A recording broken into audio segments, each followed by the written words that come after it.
The smell of grilled ribeye filled my backyard as my family gathered for our Sunday barbecue, a tradition my late wife started over 30 years ago.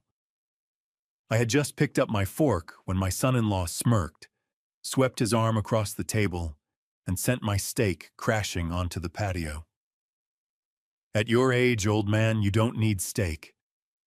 Everyone froze. I calmly picked up his luxury SUV key, walked to the pond, and dropped it in. "It's only a car key. Before we go further, thank you for being here. It means more than you know. Drop a comment and tell me where you're watching from. Your city, your state, your country. I'd love to know who's in this with me." Some names and places in this story have been changed, but the lesson it carries that's worth every minute of your time. The smell hit me the moment I stepped outside, charcoal smoke, hickory wood, and the faint sweetness of brown sugar from the dry rub I'd been mixing since 9 that morning. 43 years of Sunday afternoons had trained my nose to recognize that smell the way some men recognize the sound of a church bell. It meant one thing: family was coming. I'm Frank Callahan, 63 years old. Retired welder, 35 years, at a structural steel plant outside Franklin, Tennessee.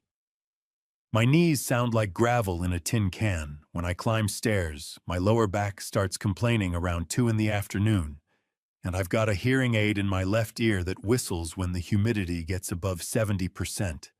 None of that matters much on Sundays. Sundays belong to Ruth. My wife started this tradition 30 years ago, back when Diane was barely old enough to reach the picnic table without standing on her toes. Ruth truly believed, the way she believed in morning coffee and public school teachers, that a family that eats together stays together. She'd spend all of Saturday marinating the meat, ironing the tablecloth, calling relatives she hadn't spoken to in weeks, just to make sure they knew they had a seat waiting. Ruth passed 3 years ago. Pancreatic cancer, 7 weeks from diagnosis to the last morning I held her hand in our bedroom. But the Sundays didn't stop. I wouldn't let them. Every week I pull out the index card she kept taped inside the spice cabinet. Her handwriting, faded blue ink corners soft from years of being handled, and I follow it exactly. Garlic powder first, then smoked paprika, coarse black pepper, a pinch of brown sugar last, because Ruth said the sugar was the secret nobody ever guessed. That Sunday, the 3rd week of June, I had 4 ribeyes resting under foil and the baked potatoes wrapped in aluminum foil sitting on the upper rack. The backyard looked the way Ruth always wanted it to look, the old oak throwing shade across the lawn, the garden hose coiled neat beside the spigot, and the long wooden picnic table she'd picked out herself at a furniture barn in Brentwood back in 1994. She'd walked around that table 3 times before she decided. "It needs to be big enough for everyone, Frank," she'd said. "Even the ones we haven't met yet."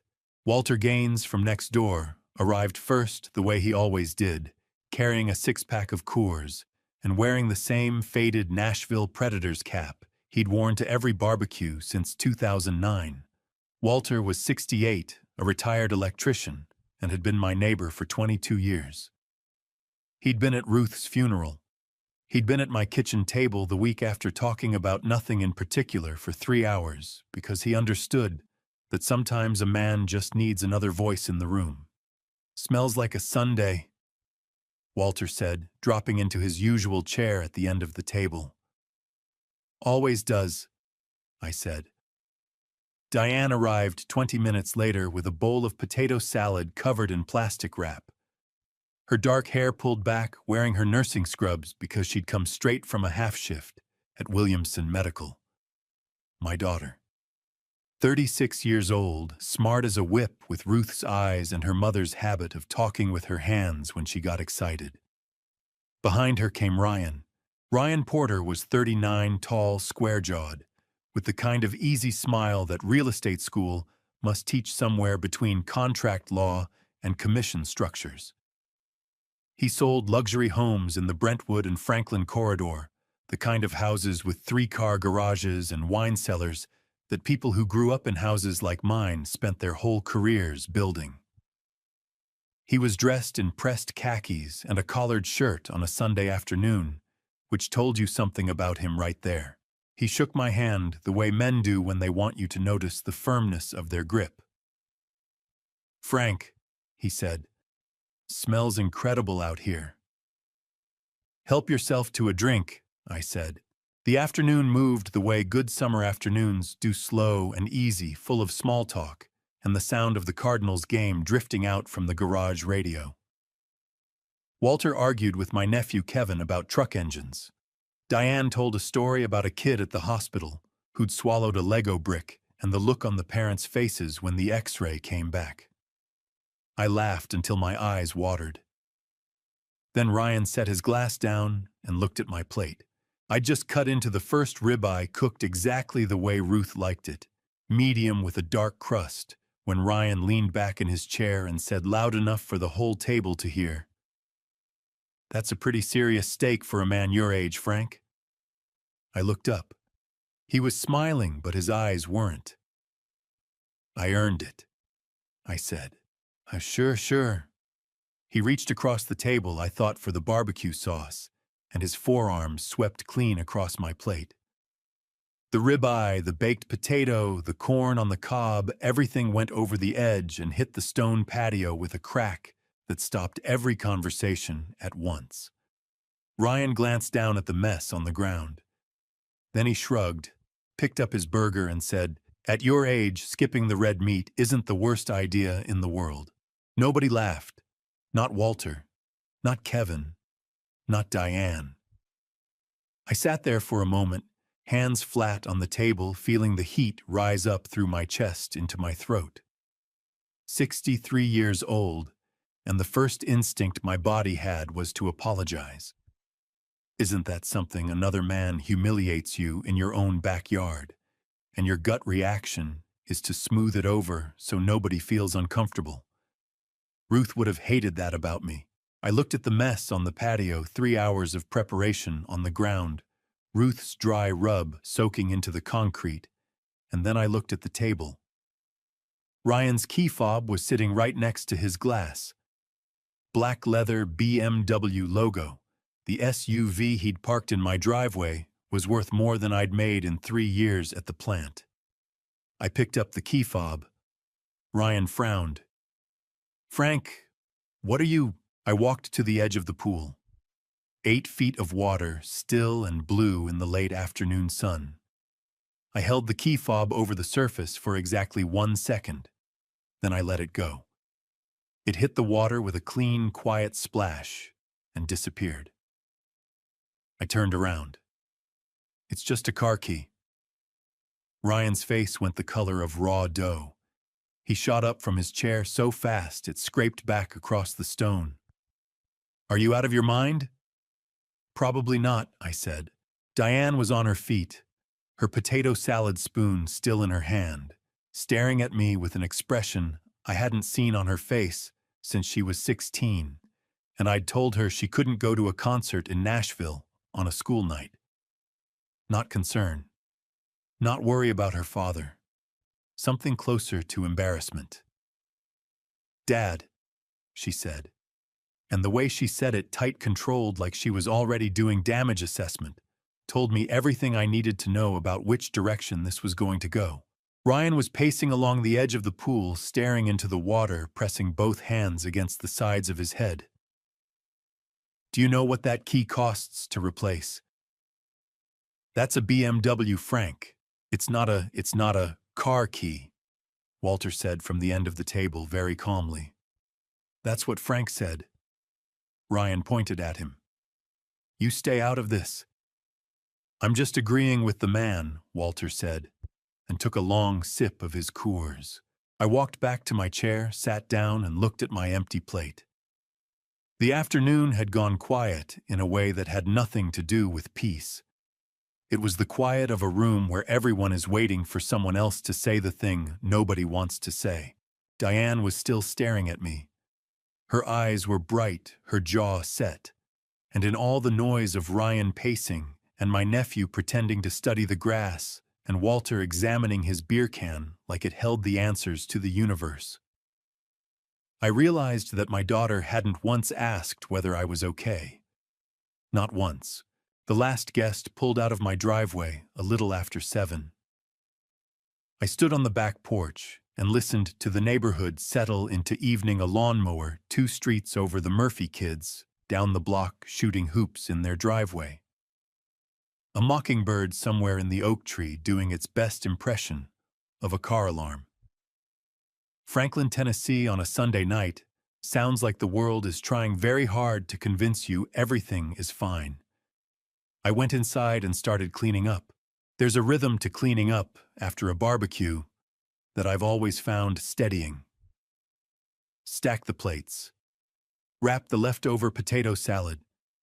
Scrub the grill grates while they're still warm enough to loosen the char. Ruth used to stand beside me at the sink, drying whatever I washed, talking about the afternoon, who said what, who seemed tired, whether my brother Dennis was finally going to fix that rattling exhaust on his pickup. I could still feel the absence of her beside me at the sink, the way you feel a missing tooth with your tongue. Constant. Specific. I was rinsing the last serving tray when my phone rang. Diane. I dried my hands on the dish towel, the one with little roosters on it that Ruth bought at a craft fair in Leiper's Fork, and answered. Hey, sweetheart. Dad. Her voice was controlled, measured. Nurse voice.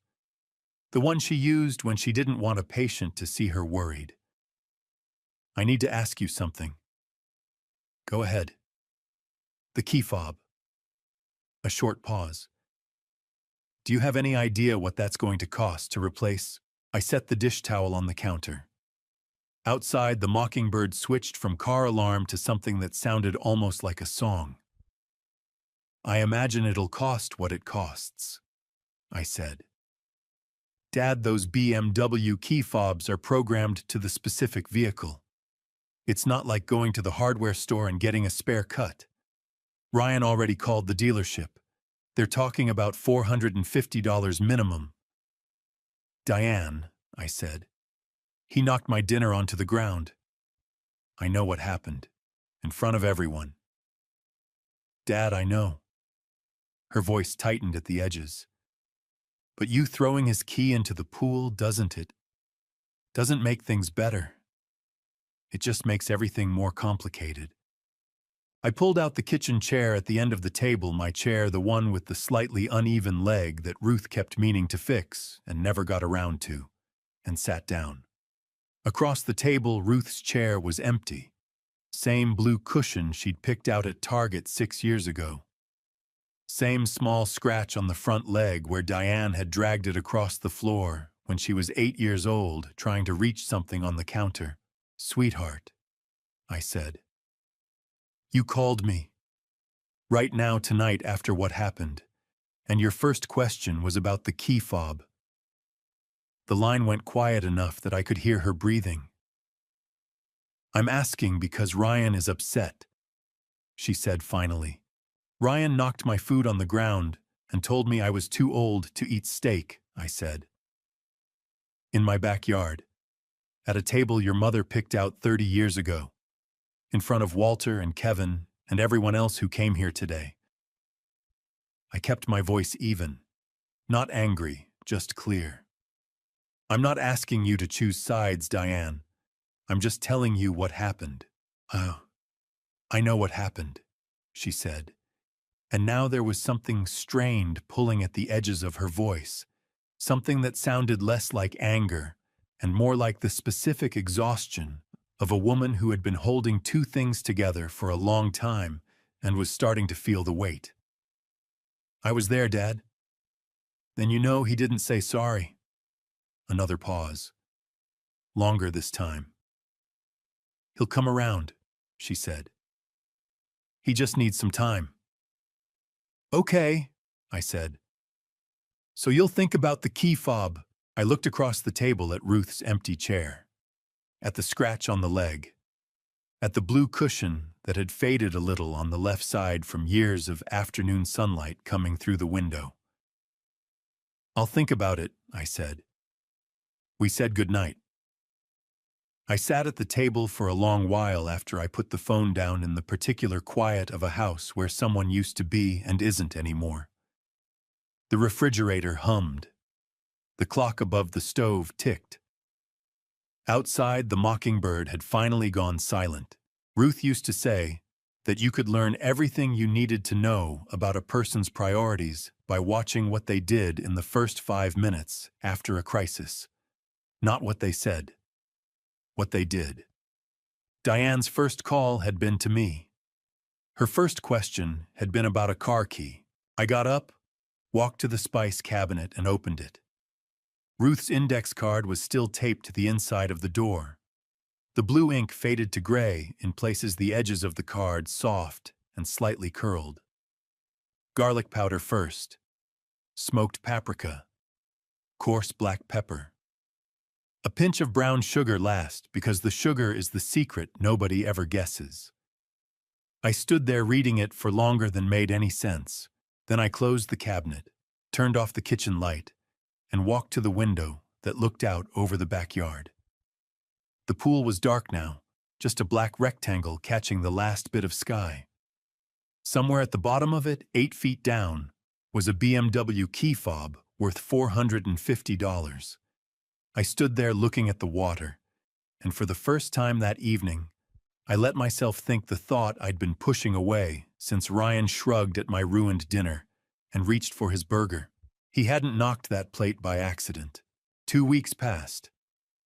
They passed the way uncomfortable weeks do when you're 63 and retired and living alone in a house full of quiet, slowly in the mornings, faster in the afternoons, and then all at once gone when you look up and realize it's Sunday again, and nobody's called. Diane texted twice, both times about Ryan, how he was still upset, how the dealership had confirmed the replacement cost, how she hoped I was thinking about what I'd said I'd think about. I was thinking about other things. The first visit came on a Tuesday afternoon, 11 days after the barbecue. I was in the garage doing an oil change on my F-150 when Ryan's Mercedes pulled into the driveway. He climbed out alone, no jacket sleeves rolled to the elbows, hands in his pockets. The relaxed version of Ryan, the one he brought out when he wanted something. Frank. He crouched down beside the truck, looked at the oil pan like a man pretending to be interested in mechanical things. "How you holding up?" "Truck's running fine," I said, not looking up from the drain plug. He laughed like I'd made a joke. "Listen, I wanted to come by. Clear the air a little." He paused. "I think things got out of hand the other week." "Things got knocked off a plate," I said. His jaw tightened slightly, but the smile stayed put. "Fair enough." He stood, looked around the garage at the tools on the pegboard, the old license plates on the wall, the framed photo of me and Ruth at our 25th anniversary, still sitting on the corner of the workbench. His eyes moved across it all the way a man's eyes move across a room when he's calculating square footage. "You know," he said, "the market in Franklin right now is genuinely insane. Houses in this neighborhood are going for numbers that would have seemed impossible 5 years ago." I pulled the oil drain plug free and let the old oil run into the catch pan. Black and slow the way oil gets after 6,000 miles. "Is that right?" I said. "House 3 streets over, similar footprint to yours, sold in 4 days last month. Went for $910,000. He said the number the way real estate people say numbers, carefully watching your face. "Cash offer. Buyers didn't even ask for an inspection." "Good for them," I said. "To Frank." He crouched back down so we were at eye level, which I recognized as a sales technique. Get on the customer's level. Make it feel like a conversation between equals. "I'm just saying you're sitting on a significant asset here." You've got equity that most people your age would. Ryan, I said. I set the wrench down and looked at him directly for the first time since he'd pulled into the driveway. I built this garage with my own hands in 2004. I poured that concrete slab out there on a Saturday in August, 102 degrees, because the contractor quoted me 4 times what the materials cost. This house isn't an asset. It's where I live. He held my gaze for a moment, then looked away first. I understand that, he said. I'm just thinking about your future. I'll let you know when I need help thinking about my future, I said. I picked up the wrench and went back to work. He left 5 minutes later. The second visit came 4 days after that, a Saturday morning, and this time Diane was with him. She brought coffee, the good stuff from the place in downtown Franklin she knew I liked, and she hugged me at the door and said she'd missed me, which made my chest ache because I believed her.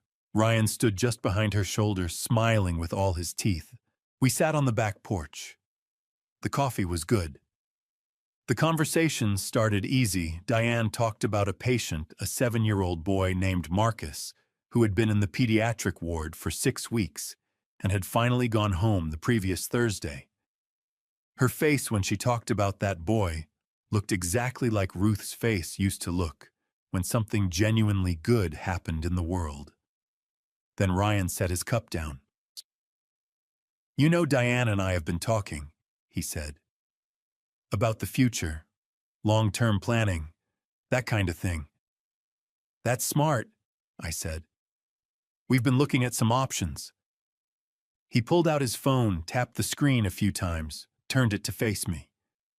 A website, clean, professional photographs of bright hallways and smiling older people, and a dining room that looked like a hotel restaurant. There's a place in Nashville over in Green Hills.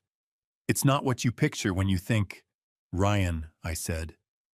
Just hear me out, Frank. I'm not moving to Nashville, I said. Diane leaned forward, and I could see it cost her something to do it. Her hands were wrapped around her coffee cup too tight. Dad, we're not saying you have to do anything. We're just saying that this house it's a lot for one person. The yard alone. I like the yard, I said. The maintenance. Keeps me busy, I said. She looked at Ryan. Ryan looked at her. That particular married couple exchange that happens in less than a second and contains an entire conversation. I watched it happen and felt something shift in my stomach. Daddy! She switched to the word she only used when she was really reaching for something, the Vietnamese word for father that Ruth had taught her as a small joke between them. It landed differently now. We love you. We just want what's best for you. I know you do, I said, and I meant it. God help me, I meant every word of it, because whatever else was happening, she was still my daughter, and she still looked like Ruth when she was worried. But I also knew that Ryan Porter had been in my garage 2 weeks ago, calculating square footage, and had now shown up with brochures for a retirement community in Nashville, and these two things did not feel like coincidences. I drove them out after lunch. Stood on the porch watching Ryan's Mercedes back down the driveway, Diane's hand visible through the passenger window, raised in a small wave that felt like it was asking for something I didn't know how to give yet. Back inside, I sat at the kitchen table with my second cup of coffee and my thoughts. The house was quiet. The afternoon light came through the window the same way it had come through that window for 33 years. I thought about what Ryan had said both times. The market, the equity, long-term planning. I thought about the way his eyes had moved around my garage, and I thought about a third visit, about a week from now, when Diane had mentioned offhand, casually, like an afterthought, that Ryan was bringing someone by to quote some minor exterior repairs. A quote on repairs I hadn't asked for from someone I hadn't contacted, arranged by a man who had twice in 2 weeks found reasons to talk about what my house was worth. I got up, walked to the window, and looked out at the backyard. The wooden picnic table sat in the same spot it had sat for 30 years. The pool caught the afternoon light. The oak tree Ruth had loved threw its shade across the lawn. Something was wrong. I didn't have proof yet. But in 35 years of working with steel, you learn to feel a crack before you can see one.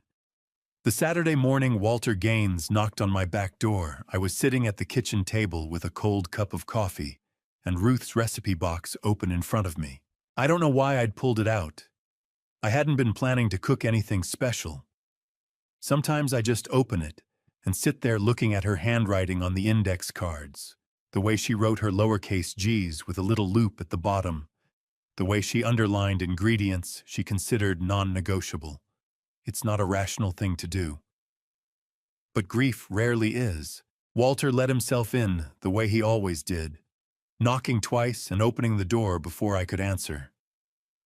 He had his coffee thermos in one hand and his predator's cap in the other, turning it by the brim the way he did when he had something on his mind he wasn't sure how to say. "You got a minute?" he asked. "I've got the whole morning," I said. "Sit down." He sat across from me, set his thermos on the table, and looked at Ruth's recipe box for a moment, without saying anything about it. That was one of the things I'd always appreciated about Walter. He didn't fill silences with noise just to fill them. "I've been going back and forth about telling you something," he said. "Been sitting on it for a few weeks now, and I finally decided that sitting on it any longer wasn't doing you any favors." I closed the recipe box. "Tell me." Walter turned his cap in his hands once more, then set it flat on the table. "About a month ago, this would have been mid-June, maybe a week or so before that Sunday, I was out front trimming the hedge along the property line. You know how that privet gets if you let it go more than a few weeks." "I know," I said. "Ryan pulled up," Walter said. "In that Mercedes of his. He had somebody with him, younger guy, maybe early 30s, dressed like he was headed to a listing appointment. Dark suit leather portfolio under his arm." Walter paused. "They walked the perimeter of your property, Frank. The whole thing. Front yard, side yard, came around to the back along the fence line. The younger guy was taking notes on his phone. Ryan was pointing things out the roof line, the lot size, the pool. I felt something go very still in my chest. I figured maybe he was getting an estimate on something," Walter said. "Repairs, maybe. I almost didn't think anything of it." He looked at me directly. Then I heard what Ryan said. "What did he say?" Walter's jaw tightened slightly, like a man who's repeated a thing in his head so many times it started to taste bad. He said, "Once the old man moves into assisted living, this place will sell for close to $1 million. Chad, I need you to run the comps by next week." The kitchen went very quiet. I heard the refrigerator hum. I heard the oak tree outside move in the July breeze. I heard my own heartbeat doing something it didn't usually do on Saturday mornings. "Char, you're sure about the words?" I said. "Frank." Walter looked at me with the expression of a man who has spent 68 years being careful about what he claims to know. "I was 10 feet away. The privet hedge doesn't make any noise, and I've got both my ears." I nodded slowly. "The younger guy, Ryan, called him Chad. He laughed a little and said something about the kitchen needing updating, but that buyers in this market don't care." Walter's voice was even factual the way it got when he was being precise about something. Then Ryan said the bones were good, and the lot alone was worth $600. I stood up from the table, walked to the window. The backyard was green and quiet in the morning light. The pool still and flat, the wooden picnic table sitting where it had sat for 30 years, right where Ruth had wanted it. "The younger guy," I said. "Chad. He left a business card in the mailbox," Walter said. "I saw him do it on their way out. I thought that was strange, leaving a card at a house that wasn't for sale."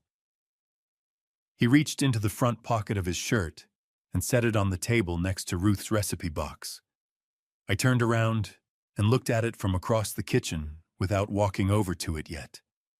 White card, clean design. Even from 8 feet away I could read the name. Chad Ellis. Compass Real Estate. Franklin, Tennessee. "I'm sorry I didn't come sooner," Walter said. His voice had gone rough at the edges, the way men's voices do when they're carrying guilt they don't think they should have to carry. I kept thinking maybe I misheard. Maybe there was some explanation. I walked back to the table and sat down. I picked up the business card and held it between my fingers. It was the kind of heavy cardstock that costs extra to print, the kind real estate agents use when they want to seem substantial. "You didn't mishear anything," I said. "No," Walter said. I didn't. We sat there together for a while, the way men our age sit together when something heavy has just landed on a table between them. Walter poured coffee from his thermos into the mug I'd set out for him without being asked. I turned the business card over in my fingers, looking at the blank white back of it. "Ryan's been here twice in the last 2 weeks," I said. "Talking about the market, talking about my equity, brought Diane by with a brochure for a place in Nashville." Walter's expression didn't change, but something behind his eyes did. "That tracks," he said quietly. "Yeah," I said. "It does." I set the card down on top of Ruth's recipe box, right next to the card, where she'd written the Sunday pot roast recipe in her careful, looping hand. 2 very different kinds of instructions for what to do with the same house. "Frank," Walter said, "what are you going to do?" I looked at him across the table. Outside, a cardinal landed on the edge of the pool for half a second, bright red against the blue water, and then was gone. "I'm going to think about it carefully," I said, "and then I'm going to do something about it." Walter nodded, like that was the right answer. He picked up his coffee and didn't say anything else. That was another thing I'd always appreciated about him. He knew when the talking was done. Walter left around 10:30. I stood at the kitchen window and watched his back disappear through the gap in the hedge between our yards, his predator's cap back on his head, his thermos swinging at his side. Then I sat back down at the table and looked at the business card. Chad Ellis, Compass Real Estate, Franklin, Tennessee. There was a phone number, a website, a small compass logo in the upper left corner that I assumed was meant to suggest direction guidance, the idea that this man could point you somewhere useful. I turned it over. Blank on the back except for a faint watermark of the same logo. I didn't reach for my phone. Instead, I got up, poured the cold coffee down the sink, made a fresh pot, and while it was brewing, I went to the living room and found the yellow legal pad I kept in the drawer of the side table next to Ruth's reading chair. She'd bought it to write grocery lists on, and somehow it had migrated to that drawer and stayed there 2/3 full of her handwriting, the last third blank. I tore off 3 blank sheets and brought them back to the kitchen. I sat down with a fresh cup of coffee and I started writing. I wrote down the date of the barbecue, the exact words Ryan had said when he shrugged at my ruined dinner.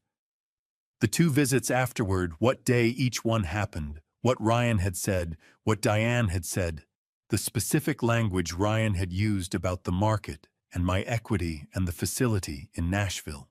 I wrote down what Walter had told me. The date Walter said it happened. The words Ryan had used. Once the old man moves into assisted living, close to $1 million. Chad run the comps by next week. I wrote down Chad Ellis's name and the name of his company. Then I sat back and read what I'd written. 3 pages, maybe 25 separate items. Each one taken alone was a thing a man could explain away. A rude comment at a barbecue. A conversation about real estate prices, which Ryan had daily in his professional life. A brochure for a retirement community that Diane could have found on her own. A walk around a neighbor's property that could have been idle curiosity. Taken together, they told a different story. I thought about the way Ryan's eyes had moved around my garage on that first visit. Not the eyes of a man making conversation. The eyes of a man taking inventory.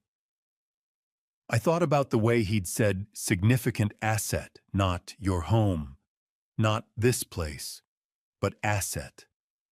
A word from a different vocabulary. A transaction vocabulary. I thought about Diane's face when Ryan had suggested the Nashville facility. The way she'd leaned forward like it cost her something. The way her hands had been wrapped too tight around her coffee cup. She wasn't driving this. That much I believed. But she wasn't stopping it either. I folded the 3 pages and held them in my hands. The coffee had gone warm to cool that temperature, where it's not hot enough to be satisfying, but you keep drinking it anyway because it's there. Outside, a lawnmower started up somewhere down Lewisburg Pike, that particular Saturday sound of a neighborhood maintaining itself. I got up and walked to the spice cabinet. Opened it. Ruth's index card was still taped to the inside of the door, the way it had been taped there for the last 11 years. Garlic powder first, smoked paprika, coarse black pepper, a pinch of brown sugar last. I tucked the folded pages behind the index card between the card and the cabinet door. Then I took Chad Ellis's business card and held it for a long moment. I thought about calling him. I thought about calling Ryan.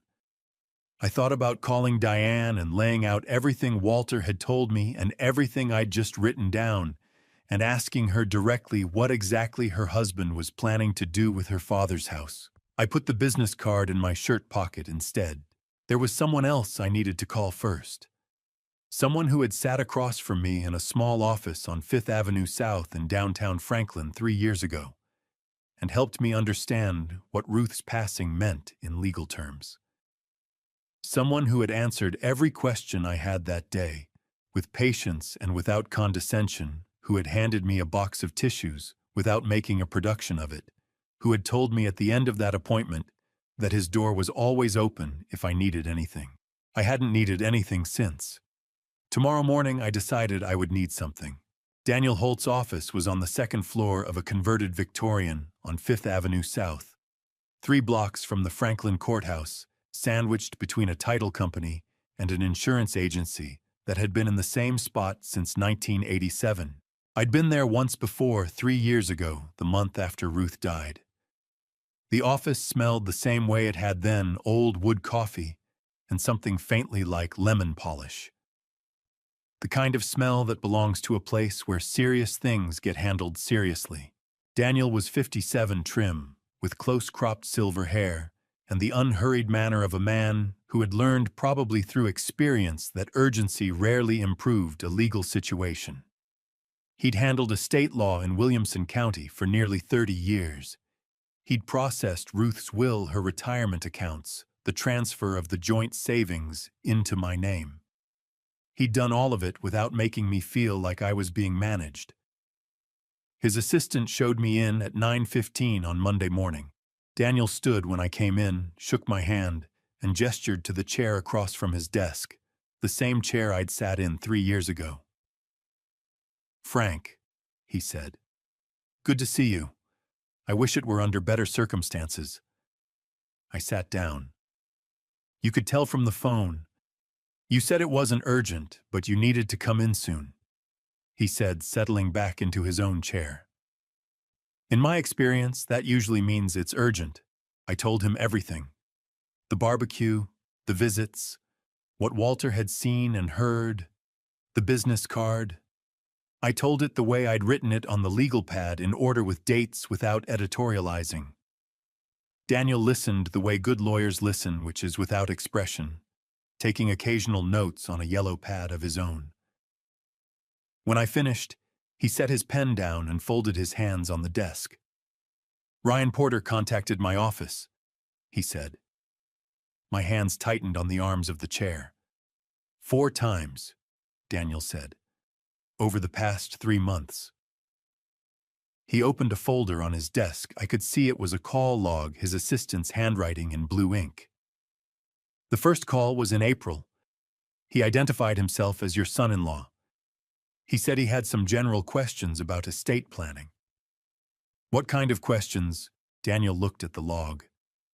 The first call, he asked what happens to a homeowner's property if the owner is declared legally incapacitated. Who controls the asset? Whether the family can make decisions about selling. My jaw tightened. Toptito. The second call was 2 weeks later, Daniel said.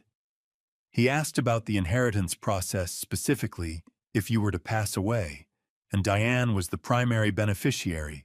What would the timeline look like for transferring the deed? Whether probate would be required? How long it typically takes? He was asking how long it would take to get his hands on my house, I said. Oh, that would be one interpretation, Daniel said carefully. The third call was in May. He asked whether it was possible for a family member to petition for guardianship over an elderly parent who was, and I'm reading his exact words here, showing signs of diminished capacity. The room felt smaller than it had a minute ago. What did you tell him? I asked. Hi, Tions. I told him what I'm legally required to tell anyone who calls this office asking questions that may relate to a current client, Daniel said. I told him I couldn't discuss any matter that might involve someone I represent, and that if he had specific legal needs, I'd be happy to refer him to another attorney in the county. He didn't take the referral. Well, he called back a 4th time, Daniel said. 6 weeks ago. This time he asked whether Tennessee law allowed a power of attorney to authorize the sale of real property while the original owner was still living, specifically if that owner had been moved to a memory care facility. I stood up from the chair. Didn't mean to. My knees straightened before I'd made a conscious decision to stand the way a body sometimes reacts before the mind has finished processing something. He's not waiting for me to die, I said. He's building a case to have me declared incompetent. Daniel looked at me steadily. I think you should sit back down, Frank. I sat. I want to be precise, Daniel said. I don't know what Ryan Porter's intentions are. What I know is that the questions he asked, taken in sequence, represent a fairly coherent line of inquiry into the legal mechanisms by which an elderly homeowner can be separated from control of their property while still alive. He paused. That's not a standard set of questions from a concerned son-in-law. No, I said. It isn't. Daniel picked up his pen again. Now, I called you because I felt you had a right to know someone was asking these questions. But I also called you because there's something you can do about it. He looked at me over the rim of his reading glasses. The question is what outcome you want. I thought about Ruth's recipe box on the kitchen table. I thought about the scratch on the leg of her chair. I thought about the wooden picnic table she'd picked out at the furniture barn in Brentwood in 1994, and the Sunday pot roast recipe on the index card, taped inside the spice cabinet, and the 33 years of ordinary life that had happened inside and around, and because of that house on Lewisburg Pike. I want to make sure that what Ruth and I built together can't be taken apart by someone who never helped build it, I said. Daniel nodded slowly, like that was exactly the answer he'd expected, and exactly the one he could work with. He reached for a second folder thicker than the first, and set it on the desk between us. Then let's talk about what we're going to do, he said. Under Tennessee law, I had more options than Ryan Porter apparently thought I did. A revocable living trust would transfer control of the property to an independent trustee, Daniel himself, while keeping me as the primary beneficiary for as long as I lived. It was fully legal, fully reversible if I chose, and it would make any petition for guardianship over the house essentially meaningless. Updated medical directives would specify in language that left no room for interpretation exactly who could and could not make decisions about my care. A revised will would close every procedural gap Ryan had been researching. "None of this is punitive," Daniel said. "It's protective. You're not taking anything from anyone. You're simply making sure that your wishes are documented clearly enough that they can't be reinterpreted." "How long will it take?" I asked. 3 weeks, he said. "Maybe 4. I looked at him across the desk. Outside, a truck rumbled down Fifth Avenue South, and somewhere in the building the old radiator clicked and settled. "Start today," I said. Daniel uncapped his pen and pulled the thick folder closer. For the first time since Walter had sat down at my kitchen table on Saturday morning and started turning his predator's cap in his hands, I felt something in my chest that wasn't dread. It wasn't relief exactly. It was something closer to purpose. A man who spent 35 years working with structural steel learns one thing above everything else: the best time to reinforce a joint is before the weight comes down on it. The weight was coming. I could feel it. But I wasn't going to be standing on the wrong side of it when it did. The Wednesday after I met with Daniel, Diane showed up at my front door at 6:15 in the evening, carrying a container of leftover pasta from the restaurant she and Ryan liked in Brentwood. She was alone. That was the first thing I noticed. No Ryan behind her. No sound of his Mercedes in the driveway. Just Diane standing on my porch in her blue nursing scrubs with dark circles under her eyes and a container of food she held out like a peace offering. "I made too much," she said. Or the restaurant did. Either way. "Come in," I said. She set the pasta on the counter and looked around the kitchen the way people look around a room they grew up in when they haven't been in it for a while, checking that things are where they're supposed to be, that the world is still organized the way they remember it. Her eyes landed on Ruth's recipe box beside the stove. They stayed there for a moment. "You doing okay, Dad?" I'm doing fine," I said. "Sit down. I'll make coffee." She sat in her usual chair, not Ruth's. She never sat in Ruth's, even now, and watched me move around the kitchen. I could feel her working up to something. Diane had never been able to hide it, even as a child. When she had something difficult to say, she got very still and very careful, like she was carrying a full glass of water across a slippery floor. We talked about her week first. A difficult case on the pediatric ward, a 4-year-old with a heart condition who had finally stabilized after 2 weeks of uncertainty. Diane's voice went soft and grateful when she talked about that little girl going home. That softness was Ruth in her pure and unchanged, and it made my chest ache in the good way and the bad way simultaneously. She wrapped both hands around her coffee mug. "Dad," she said, "I have something to tell you." I looked at her across the table. Her eyes filled up so fast it surprised her. She blinked hard, pressed her lips together, then let out a breath that shook slightly at the edges. Her right hand moved from the mug to her abdomen, just rested there, flat and instinctive the way hands know things before minds do. "I'm pregnant," she said. 4 months. The word hit me somewhere behind the sternum and spread outward like heat. 4 months. That meant since March.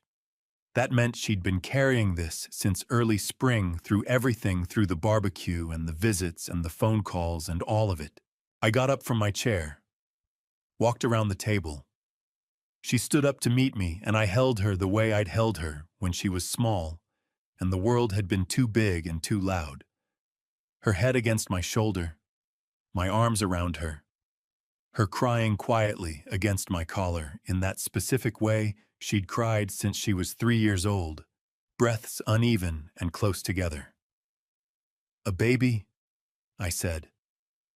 "A baby," she said, and laughed a little through the tears. We stood like that for a while, I felt her breathing slow down and even out.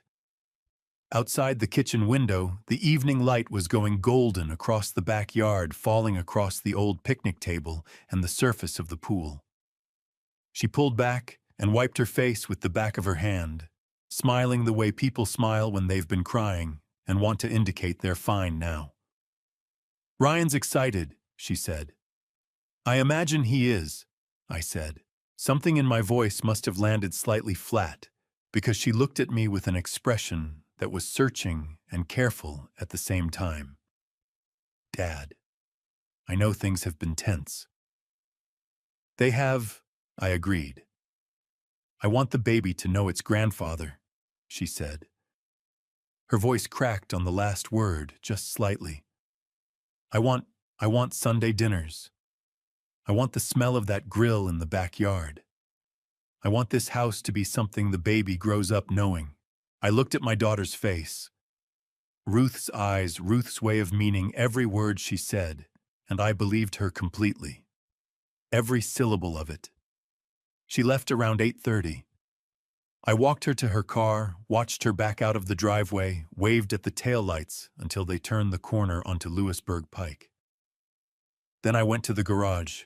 I didn't turn on the overhead light right away. I just sat on the old wooden stool beside the workbench in the dark, listening to the neighborhood settle into night. The framed photo of me and Ruth at our 25th anniversary was a pale rectangle on the shelf to my right. I didn't need the light to know what it looked like.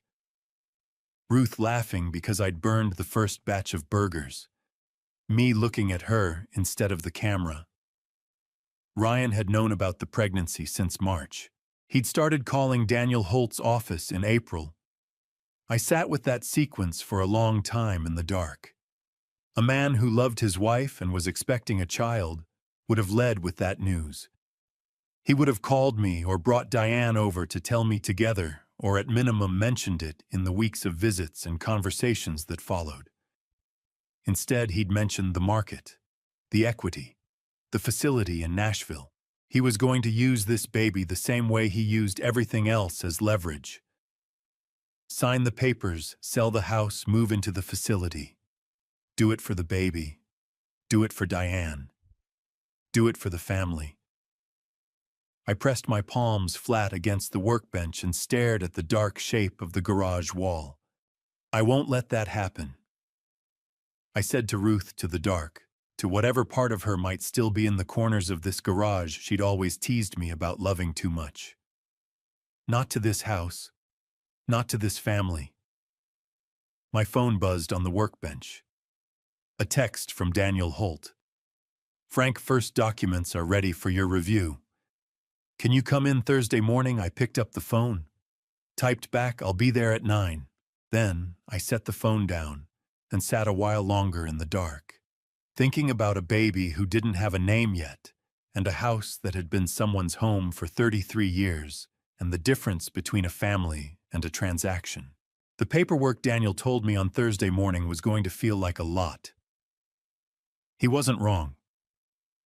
Over the following 3 weeks, I sat across from Daniel Holt's desk more times than I'd sat in a doctor's office in the previous 5 years.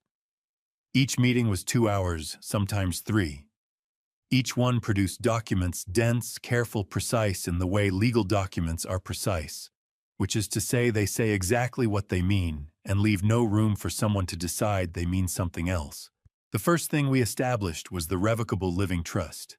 Daniel explained it to me in plain language, which I appreciated. "You transfer the house legally on paper into the trust," he said. "The trust is its own entity. I become the independent trustee, which means I manage it according to your instructions. You remain the primary beneficiary, meaning you live there, you maintain it. Nothing changes in your daily life. But the house is no longer owned by Frank Callahan, the individual. It's owned by the Frank and Ruth Callahan Family Trust." He set his pen down. "Which means that any legal action aimed at Frank Callahan, the individual, any petition for guardianship, any argument about your capacity to manage assets, has no effect on the house. They're separate entities under Tennessee law. Sticking, Ryan can't petition to sell a house he doesn't have legal standing to contest, I said. Correct, Daniel said.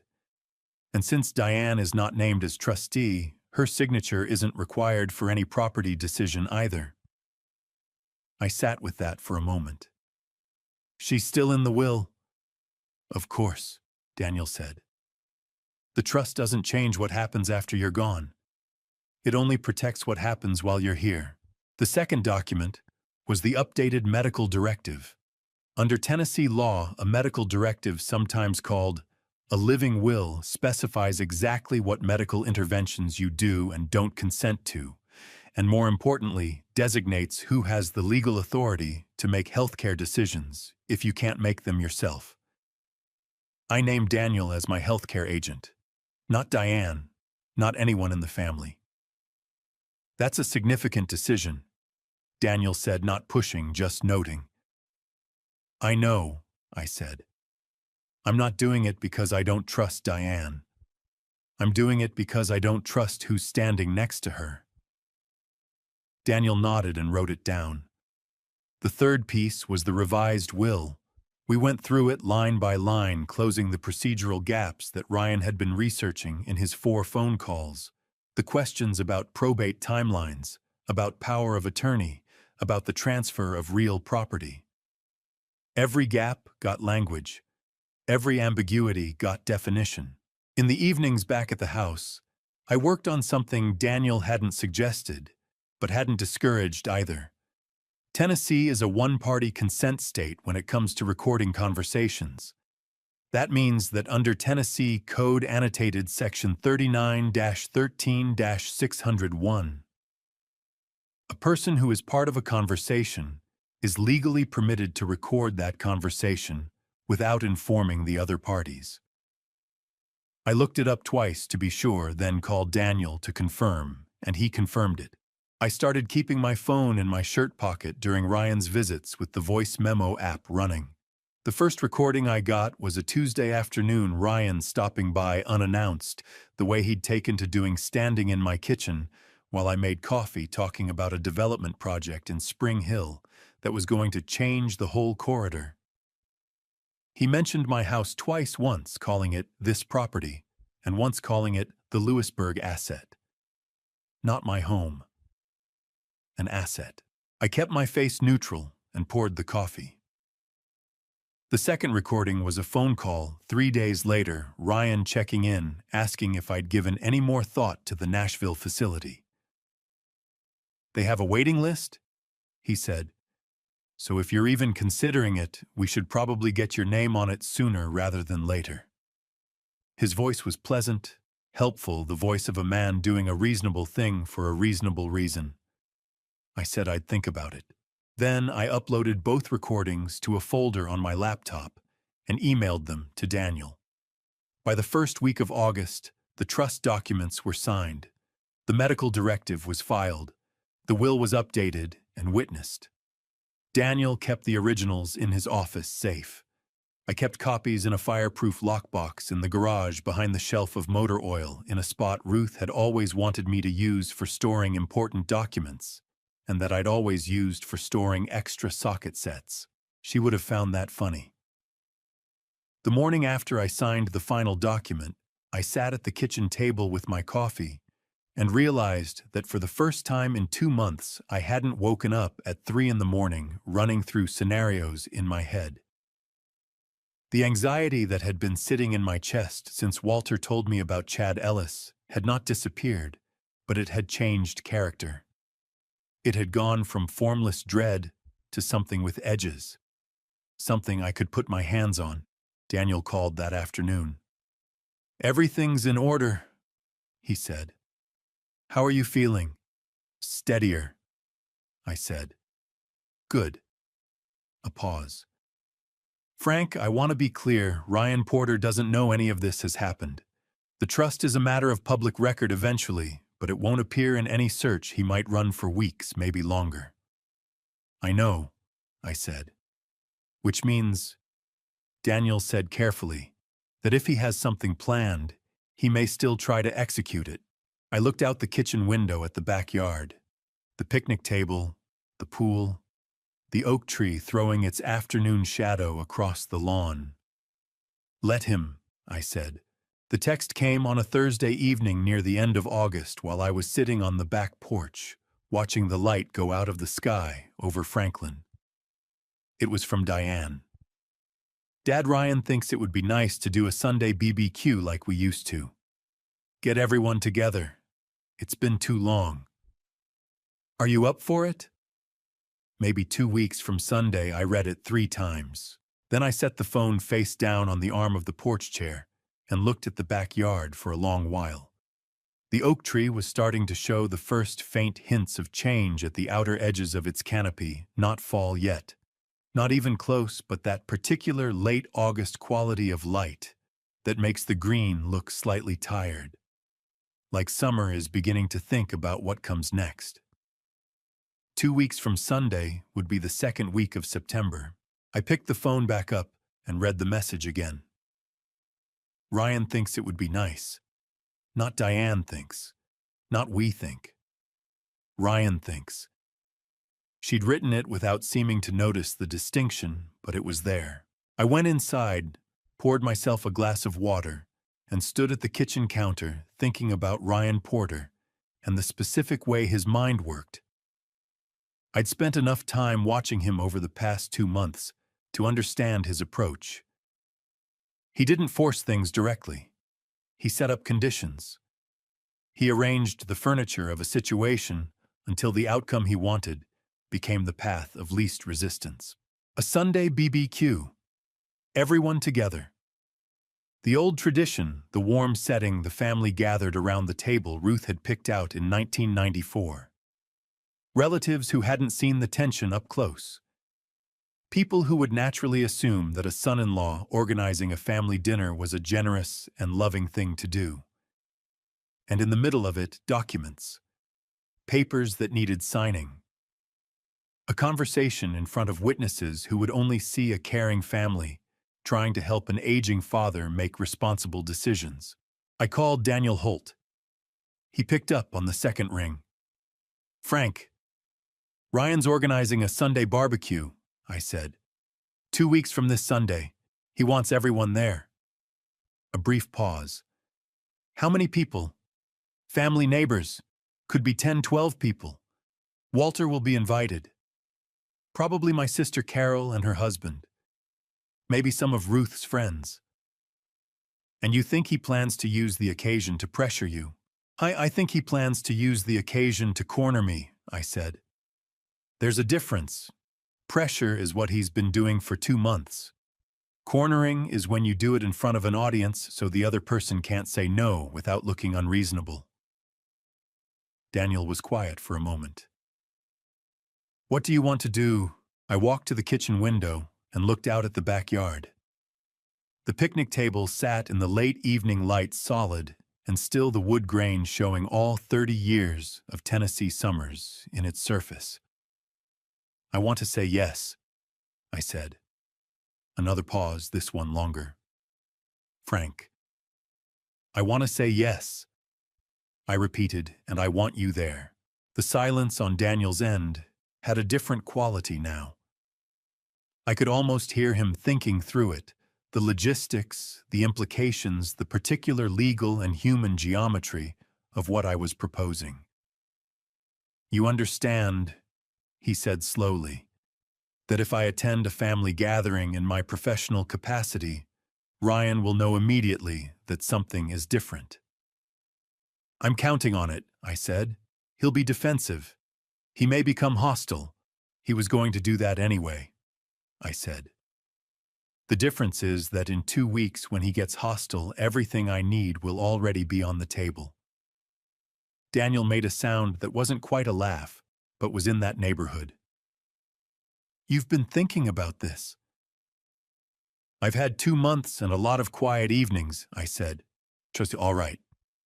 His voice settled into its professional register, the one that meant he'd made a decision and was moving forward. "I'll be there. But I want to be clear about something. I'm not coming to ambush anyone. I'm coming to present facts, documented, legal, verifiable facts. Whatever Ryan does with those facts is his choice. That's all I'm asking, I said. What time? Say 3 o'clock. I'll start the grill at 2. I'll be there at 3, he said. And Frank cook enough. I haven't had a proper barbecue since my brother-in-law moved to Arizona. I almost smiled at that. Almost. I'll make sure there's plenty. We hung up.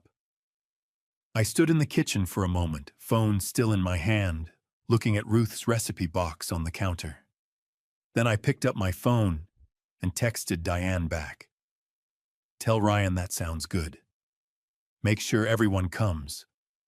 The more the better. I set the phone on the counter and opened the recipe box. Pulled out the index card for the dry rub, the one Ruth had written in her careful looping hand, the blue ink faded to near gray, in places the edges soft, from 30 years of Sunday mornings. Garlic powder first, then smoked paprika, coarse black pepper, a pinch of brown sugar last. I was going to need 4 pounds of ribeye at minimum. Maybe 5.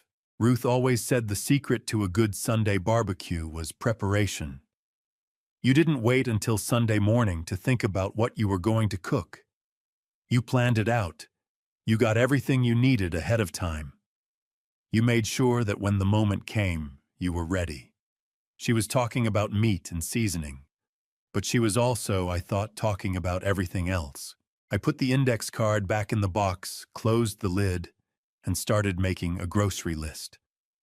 2 weeks from Sunday, Ryan Porter was going to sit down at the table Ruth had picked out in 1994 and try to take apart everything we had built.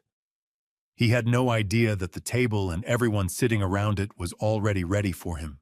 The grocery run took me 40 minutes on Monday morning. I drove out to the butcher on Mac Hatcher Parkway, not the supermarket, the actual butcher, a place called Caldwell's that had been in the same spot since 1978, and where the man behind the counter still knew your name if you came in more than twice. I ordered 5 pounds of bone-in ribeye, cut 1 1/4 inches thick the way Ruth always specified. The butcher, a heavy-set man named Gene with forearms like fence posts, wrapped each steak individually in white butcher paper and stacked them in a bag without being asked. Special occasion, he said. Something like that, I said. I stopped at the hardware store on the way home and picked up a new bag of hickory chunks for the smoker box. Ruth had always insisted on hickory. She said the smoke had to have personality, that plain charcoal was fine for weeknights, but Sundays required something with character. Back home, I started the week the way I always started the week before a big Sunday, methodically and without rushing. Monday, I cleaned the grill, scraped the grates, checked the propane on the side burner, even though I'd be using charcoal. Tuesday, I pulled the picnic table away from the tree line and scrubbed it down with soapy water, let it dry in the afternoon sun. The wood was holding up well, still solid at the joints. The grain weathered silver gray, in the way old Tennessee oak gets when it's been through enough summers to stop caring about appearances.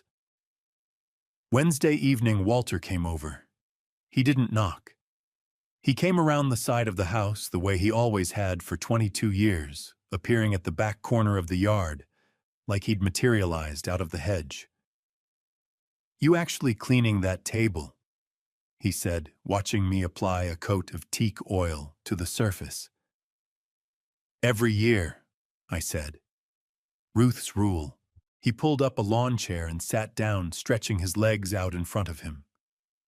The evening was warm and soft, the kind of late August air that feels like summer making a last argument for itself before September arrives and wins. "Frank," he said, "you want to tell me what's actually happening Sunday?" I kept working the oil into the wood with a clean rag moving in slow circles, the way the instructions said to, even though Ruth had never read any instructions in her life, and her table had always looked better than everyone else's. "Ryan's planning to use it," I said. "The gathering. He's going to bring paperwork. He's going to wait until everyone's comfortable and the food's good and the mood is warm, and then he's going to lay something on the table and make it very difficult for me to say no without looking like the difficult one. Walter's jaw tightened. And you're going to let him do that? I'm going to let him start, I said. There's a difference. I told him what I needed from him. Not much, just the truth, exactly as he'd told it to me that Saturday morning in July. The walk around the property, Chad Ellis with his leather portfolio, the words Ryan had said. Walter listened, and when I finished, he nodded once, the way a man nods when he's already decided. I'll say what I saw and what I heard, he said. Same as always. That's all I need, I said. Thursday. I pulled Ruth's recipe box out and spent an evening going through the index cards. Not just the dry rub, all of them. The potato salad recipe with the note in the margin that said add more mustard than you think you need. The corn salad she made every summer with the cherry tomatoes from the garden. The sweet tea recipe with the handwritten reminder that said, do not use the yellow pitcher. It leaks. I still had the yellow pitcher. I still used the right one. Friday evening, I sat in the garage with the album Ruth had kept on the bottom shelf of the bookcase in the living room, the one that started with our first apartment in 1989 and ended somewhere around 2018 when she'd stopped printing photographs, because she said printing them made her feel old. I turned to the pages from the early 90s. Ruth at the first Sunday BBQ 1994, standing beside the picnic table the week after we'd brought it home, grinning like she'd won something. Diane at age 6, face smeared with barbecue sauce, holding up a chicken leg like a trophy. Me at the grill, younger, more hair, looking at the camera with the expression of a man who has no idea how good he has it. I closed the album and sat with it in my lap. We built something real, Ruth, I said. I'm going to make sure it stays that way. Saturday morning, Daniel Holt called to confirm. 3 o'clock, he said. I'll come around the back. A pause. And Frank, stay calm Sunday. Whatever Ryan says, whatever he does, let it play out. Don't react. Just let it happen. I know, I said. You've done the work, Daniel said. Trust the work. I hung up and stood at the kitchen window looking out at the backyard. The picnic table gleamed faintly in the morning light, the teak oil doing what it was supposed to do. 5 pounds of ribeye were in the refrigerator, dry rubbed since Thursday night, wrapped in the same white butcher paper from Caldwell's developing flavor, the way good things develop slowly, quietly, without anyone needing to check on them. Sunday was coming. I was ready. The first car pulled into my driveway at 1:15. It was Carol, my younger sister, 61 years old, a retired school librarian, who had driven up from Murfreesboro with her husband Jim and a Tupperware container of her famous banana pudding. Carol had Ruth's number on speed dial for 20 years, and when Ruth died, she'd cried harder than almost anyone at the service. She hugged me at the back gate with both arms and held on for an extra second the way she always did since the funeral. You look good, Frank, she said, pulling back and examining my face with the specific, critical affection of a younger sister. I feel good, I said. She studied me a moment longer, like she wasn't sure she believed me, but had decided not to push it. Then she handed me the banana pudding and went to find a seat in the shade. My nephew Kevin arrived next. Carol's son, 34 years old, a contractor who'd helped me re-shingle the garage roof 2 summers ago. Kevin was one of those young men who never stopped moving. He immediately started helping me arrange the folding chairs, asking about the grill setup, pulling the cooler out from the garage without being asked. Margaret Briley and Helen Ashworth arrived together at 1:30.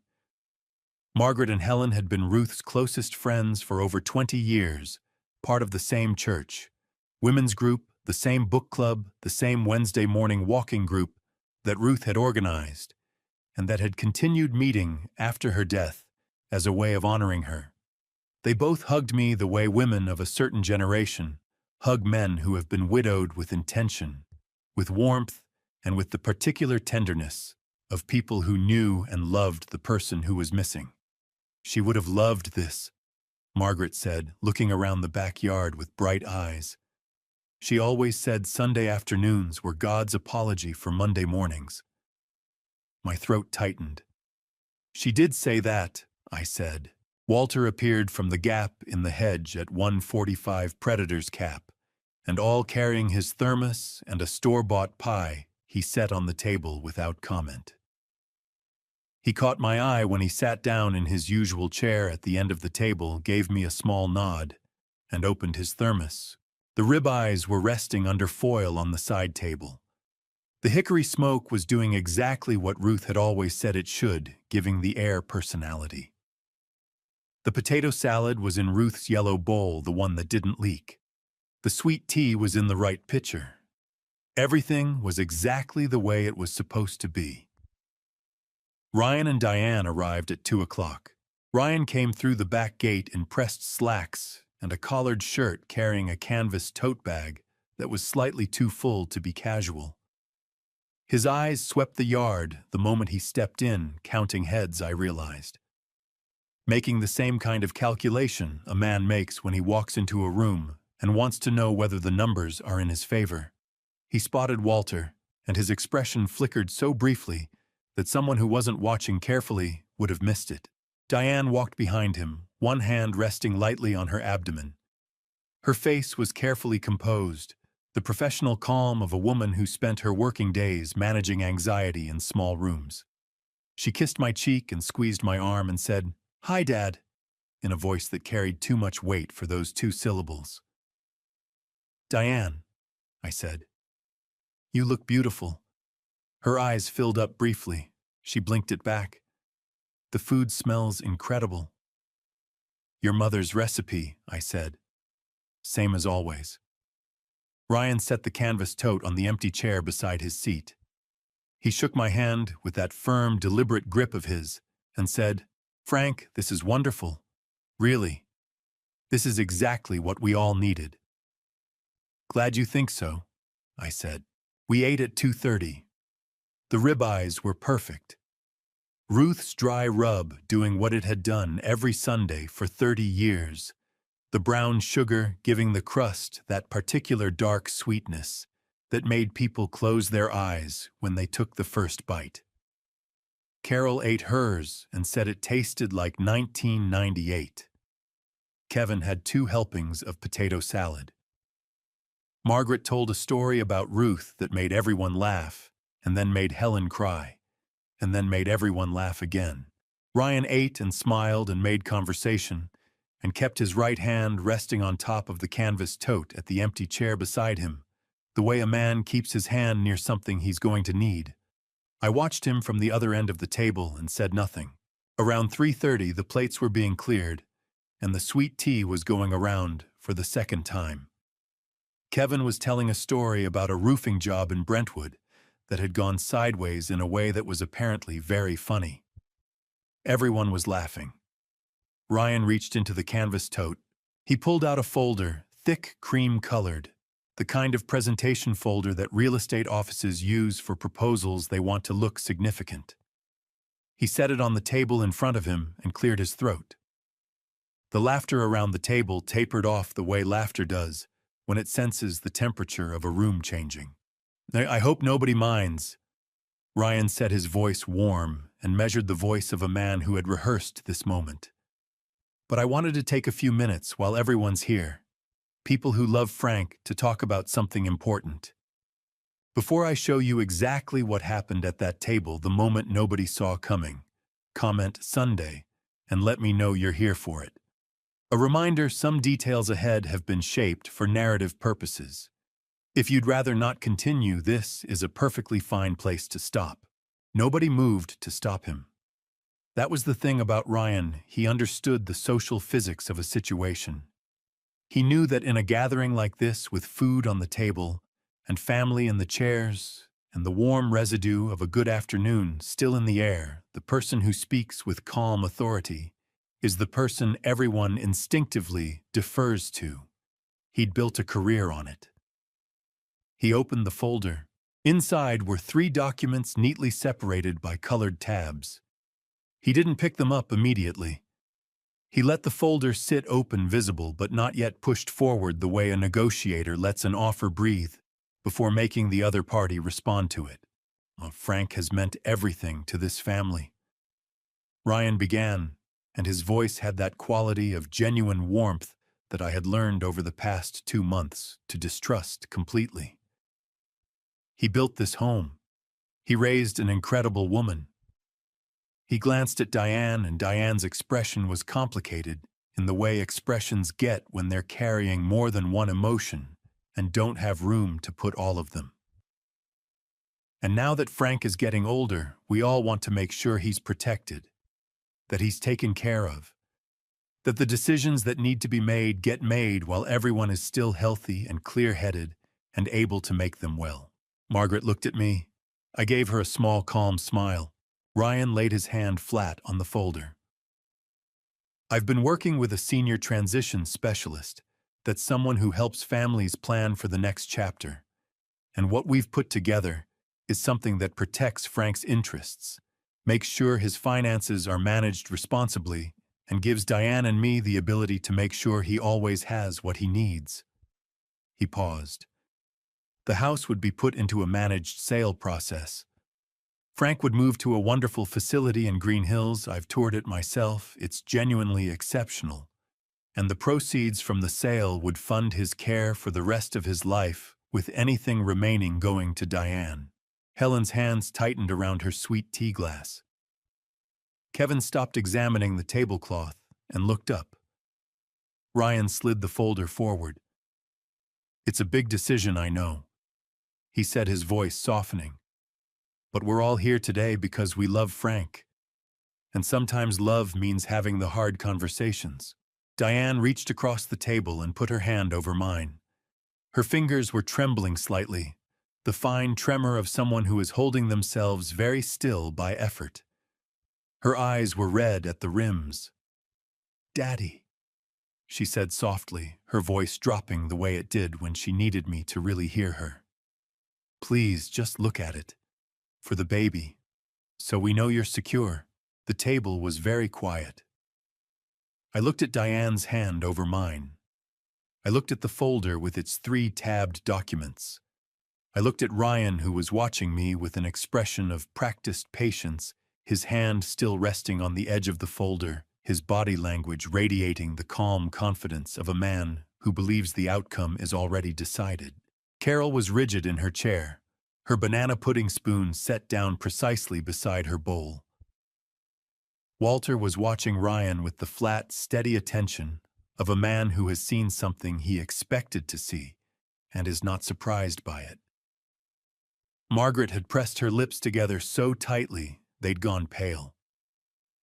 I looked at the folder for a long moment. Then I looked up at Ryan. "Okay," I said. I said it calmly, the way you might say it to someone who has just told you the weather forecast. Just a word. Just an acknowledgement carrying no more weight than its 2 letters suggested. Ryan's shoulders dropped a fraction of an inch with relief. He reached for the pen in his shirt pocket. "I think once you look at the back gate opened, not loudly, not dramatically. It swung open with the same mild creak it had made for 15 years, the one I kept meaning to oil and never got around to. But every head at the table turned toward it. Daniel Holt stepped into the backyard. He was wearing a navy sport coat over a collared shirt, carrying his brown leather briefcase in his left hand. He looked the way he always looked, composed, unhurried, like a man who had arrived at exactly the time he intended to arrive. Ryan's pen stopped moving. "Good afternoon," Daniel said pleasantly to the table in general, to no one in particular. His eyes found mine. I gave him the same small nod he'd given me across many desks. Ryan's voice came out slightly tighter than before. "Who is Frank? Who is this I looked at Ryan across the table, across 30 years of Sunday afternoons, across the folder, with its 3 tabbed documents, and its colored transitions, and its plan for dismantling everything Ruth and I had built. "This," I said, "is my attorney." Ryan's face did something complicated. The warmth drained out of it in the specific way warmth drains from a performance when the performer realizes the audience already knows the ending. Daniel set his briefcase on the corner of the table politely, carefully, without displacing anything, and introduced himself to the group with the same professional ease he brought to every room he entered. He shook Carol's hand. He nodded to Walter. He smiled at Margaret and Helen. Then he set his briefcase flat, unlatched the clasps with 2 clean clicks, and looked at Ryan Porter with the expression of a man who has been looking forward to this conversation for quite some time. "Mr. Porter," he said pleasantly, "I'm glad you suggested everyone be here today. This is going to save us all a great deal of time." Ryan's grip on his pen tightened until his knuckles went pale. Diane looked at her husband, then at Daniel, then at me, and in her eyes I saw the first real crack in the careful composure she'd been maintaining all afternoon. Not anger, not blame, something rawer than either of those.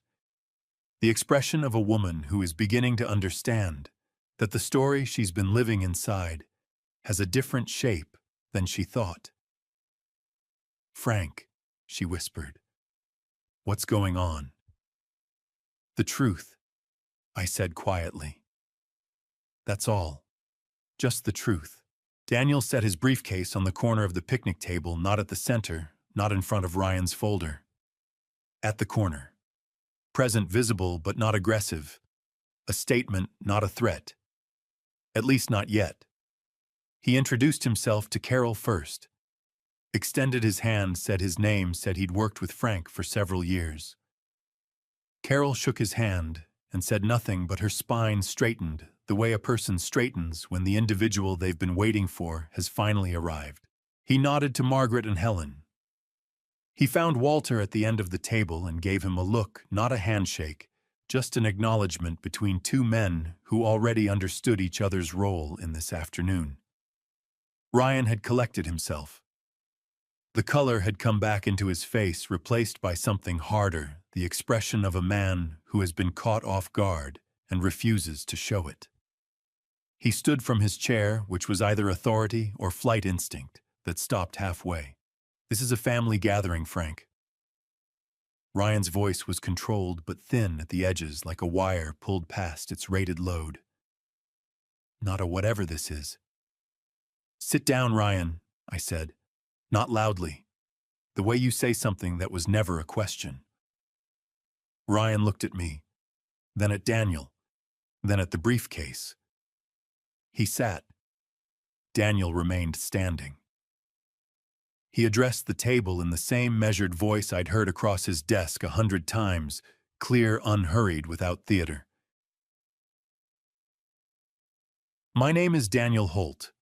I'm a licensed attorney practicing estate and property law in Williamson County. I've represented Frank Callahan for several years, most recently, in connection with his wife Ruth's estate." He paused. "I'm here because over the past 3 months, a pattern of activity has come to Frank's attention that directly concerns his legal rights as a homeowner and as a competent adult. Frank asked me to share the relevant facts with everyone who loves him." He looked at Ryan. "All of them." Ryan's hand moved toward the canvas tote and stopped. He changed tactics. "Mr. Holt, Frank's family is perfectly capable of discussing his future without legal counsel. I think there's been a misunderstanding." "You may be right," Daniel said pleasantly. "Let's find out together." He unlatched the briefcase. The 2 clicks were the loudest sounds in the backyard. He withdrew 3 folders and set them beside Ryan's cream-colored proposal, the way a card player lays down a hand. No rushing, no performance. Just placing things where they needed to be. Diane's eyes moved from the folders to her husband to me and back. Her hand drifted to her abdomen, the same instinctive gesture from the evening she'd told me about the baby. Her jaw muscles worked beneath the skin. Ryan Porter contacted my office on 4 separate occasions between April and June of this year. Daniel said, opening the first folder. My assistant logged each call, the date's duration and substance of each inquiry. He looked at Ryan. Would you like to tell everyone what those calls were about, or shall I? Ryan's fingers spread flat on the table, pressing down. I made general inquiries about estate planning. That's not unusual. On April 3rd, Daniel read, You asked what happens to a homeowner's real property when the owner is declared legally incapacitated. Specifically, who gains control of the asset and whether the family can initiate a sale. Carol made a sound that wasn't a word. On April 18th, you asked about Tennessee's probate process, how long it takes to transfer title after an owner's death, whether the process could be expedited. Helen's sweet tea glass touched the table with a sharp, unintended click. On May 9th, you asked whether a family member can petition a Tennessee court for guardianship over an elderly parent showing, and I'm using your exact words, signs of diminished capacity. You asked what medical documentation would be required. The yard went so still I could hear the oak tree moving. Ryan cleared his throat.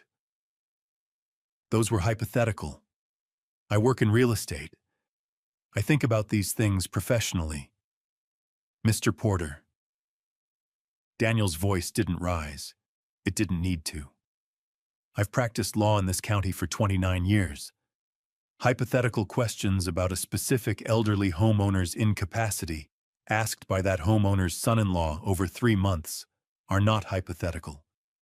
Diane turned and looked at her husband, not the uncertain look from earlier, something different. The look of a woman who has just heard something she cannot unhear and is deciding what to do with the weight of it. Ryan. Her voice came out smaller than she intended. You called his lawyer? Diane, I was planning ahead.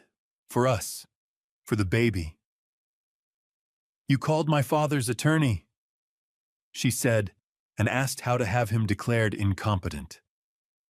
The words dropped onto the table like something falling from a great height. Ryan opened his mouth, closed it, tried again. That is not what That's the third call. Diane's voice had gone very quiet, and in my 36 years of knowing my daughter quiet meant she was further past the edge than shouting ever could. You asked about guardianship. You asked how to prove diminished capacity. Her eyes filled fast, and she didn't blink them clear. He's not diminished. He built that grill. He made this food. He has sat here all afternoon being more patient with you than you have ever deserved. Ryan reached for her hand. She pulled it back. Daniel gave them 1 moment. Exactly 1. Then he opened the second folder. Steve. The 4th call. Daniel said came on June 2nd, 3 weeks before the barbecue, where Mr. Porter knocked Frank's dinner off the table.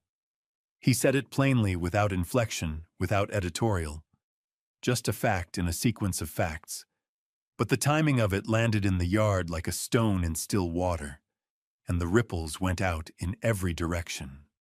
Carol turned and looked at Ryan with an expression that had passed through surprise and arrived somewhere much colder.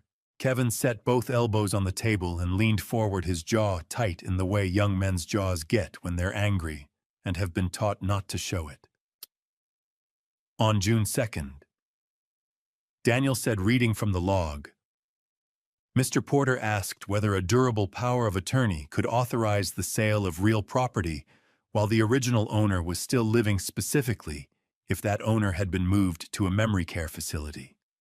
He asked whether the owner's signature would be required or whether the power of attorney would be sufficient.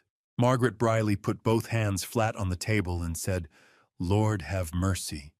In the quiet, specific way she said things, when she meant them completely. Ryan pushed back from the table. Not standing, just creating distance, the physical instinct of a man who wants room. You are taking 4 phone calls and constructing a narrative that... Ryan. My voice was calm. Let him finish. Ryan looked at me. Something moved behind his eyes, the calculation I'd been watching for months, running the numbers, assessing the room. He stayed in his chair. Daniel closed the first folder and opened the second.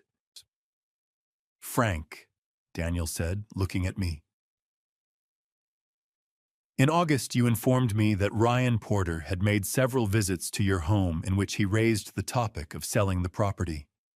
You indicated that during those visits he referred to your home as, and these are the words Frank recorded, this property and the Lewisburg asset.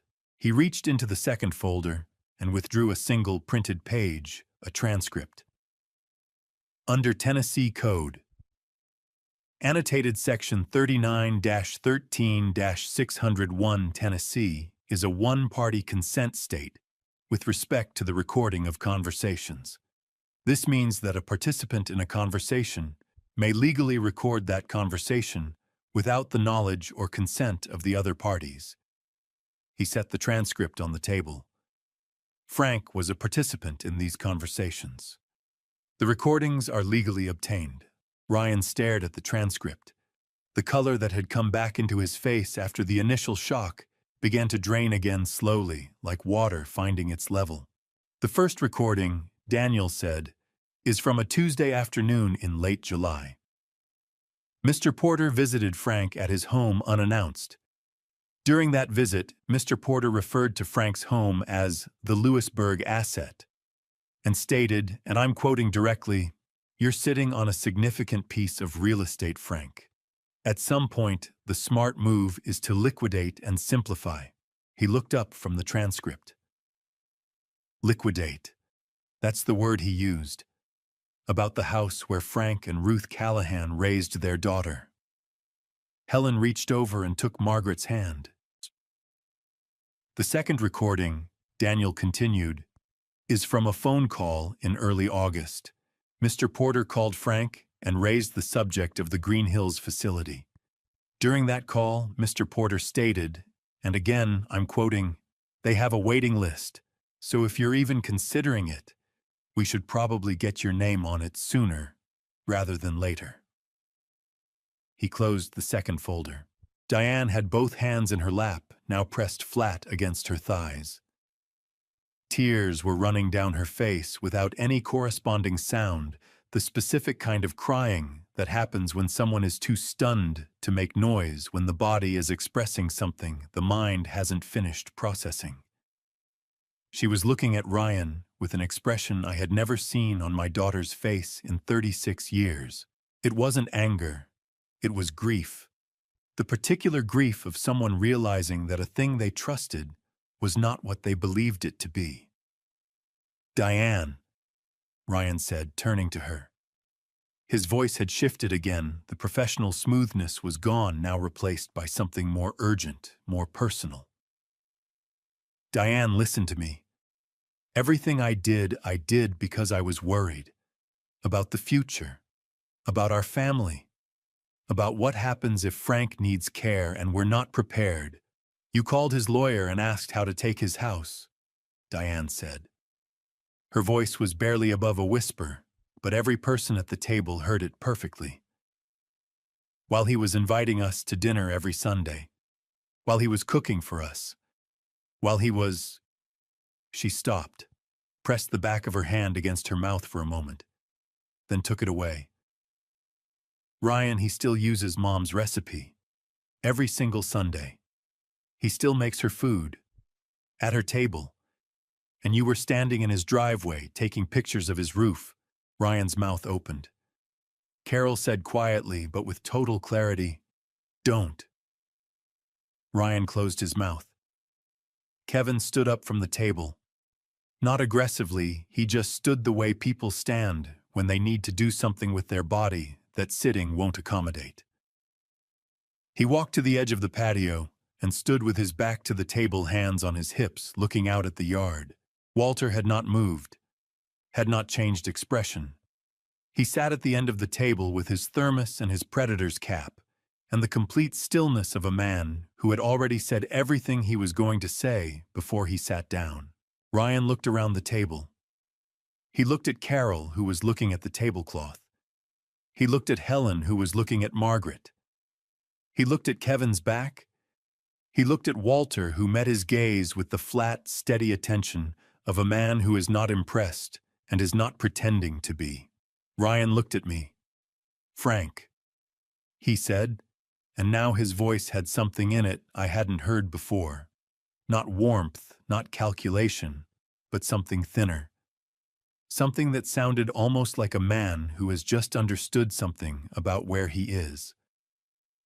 "Frank, I think we got off on the wrong foot here. I think if we could just—" Walter, Daniel said, without looking away from his folder. "I believe you have something to add." Walter Gaines set his thermos down on the table with a soft, deliberate sound, and stood up. Walter didn't have a briefcase. He didn't have a folder or a transcript or a log with dates and durations written in blue ink. He had 22 years of living next door to Frank and Ruth Callahan, and a Saturday morning in June when he'd been trimming the privet hedge and hadn't been wearing headphones. That turned out to be enough. He stood at his end of the table, the way men stand when they're not performing anything. Weight-balanced hands loose at his sides, looking directly at Ryan Porter with the uncomplicated directness of someone who has nothing to protect and nothing to gain. About a month before that Sunday barbecue, Walter said I was out front trimming the hedge along the property line. It was a Thursday morning, maybe 9:30, 10 o'clock. Ryan pulled up in his car. He had someone with him, younger man dressed for a listing appointment. Dark suit, leather portfolio. Ryan's chair scraped back slightly. "Walter, I'm talking," Walter said, not loudly, but with a finality that stopped Ryan mid-syllable. Ryan sat back. "They walked the property," Walter said. "The whole perimeter. Front yard, along the side fence, around the back." The younger man was taking notes on his phone. Ryan was pointing things out. The roof line, the lot dimensions, the pool.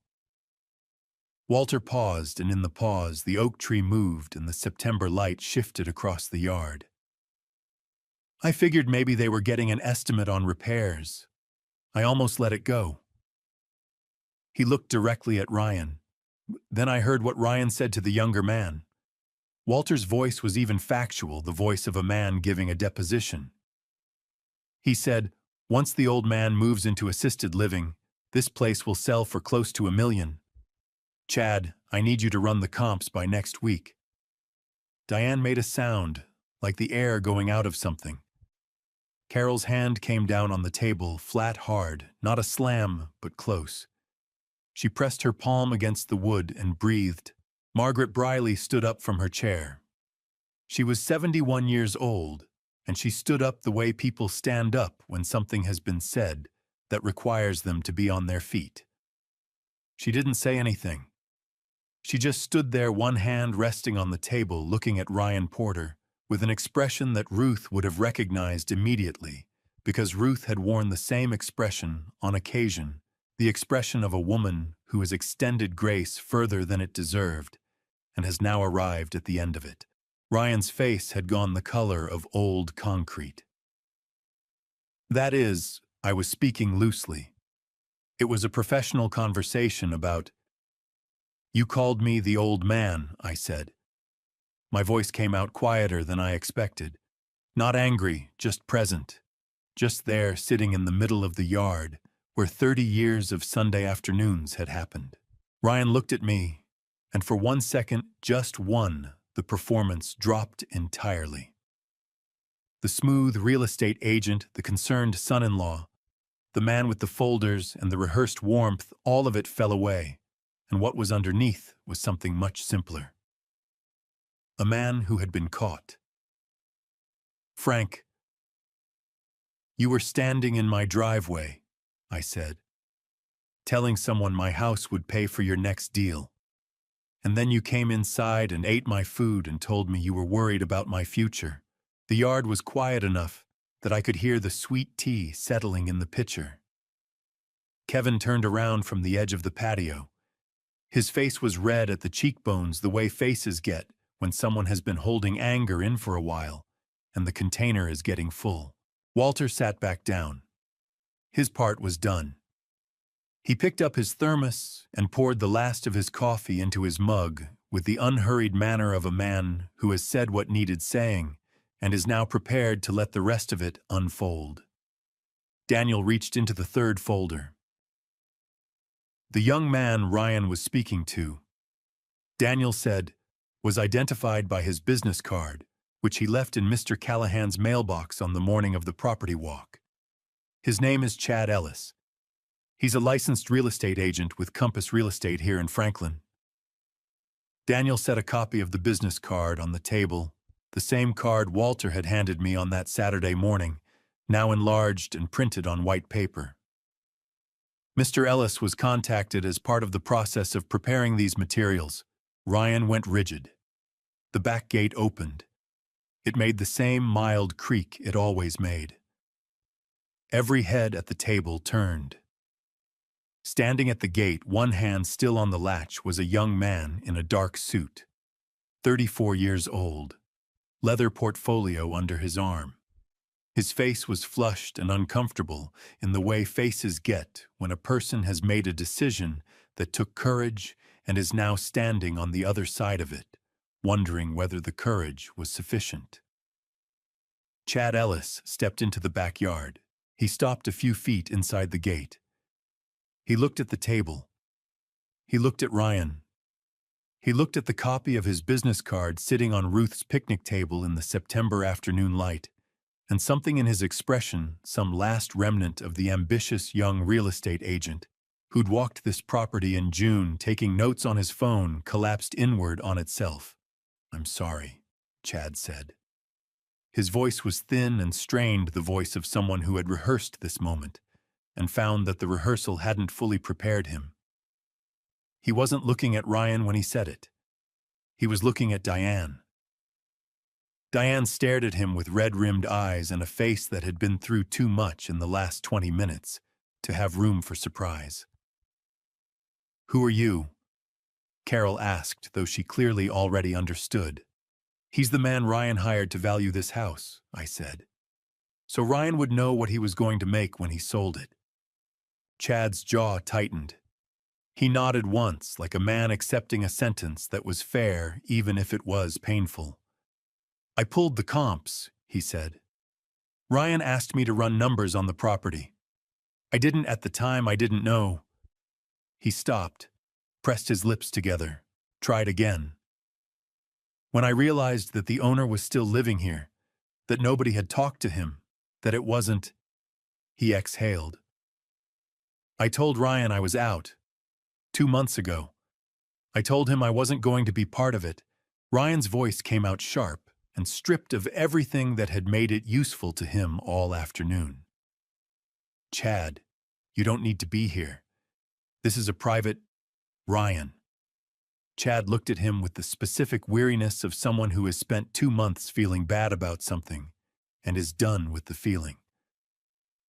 "I should have come sooner." Diane pressed both hands against her face. Her shoulders shook once hard, like a sob that got stopped at the throat. Then she dropped her hands and looked at her husband. Really looked at him the way you look at something when you're deciding whether it's what you thought it was. Ryan looked back at her, and in the specific, terrible quality of that look between them, the way his eyes moved from her face to the table to the yard, to anywhere that wasn't her face, I understood that he already knew what she was thinking. He'd known since Daniel walked through the gate.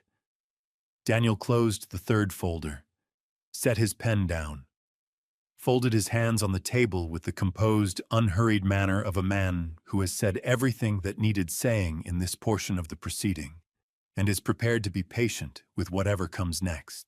The September light was going golden across the backyard. The old oak tree threw its long shadow across the lawn. The picnic table, the one Ruth had walked around 3 times in a furniture barn in Brentwood in 1994 before deciding it was exactly right, held all of it. The folders, the thermos, the sweet tea pitcher, the cream-colored proposal Ryan had brought, the banana pudding Carol hadn't touched, and every Sunday afternoon that had ever happened in this yard. I looked at my daughter's face, and I waited. Chad Ellis stood just inside the back gate with the specific stillness of a man who has made a decision and is living in the first seconds of its consequences. He wasn't looking at Ryan anymore. He was looking at Diane, at her red-rimmed eyes, and her hands pressed flat against her thighs, and the careful, fractured composure of a woman holding herself together by will alone.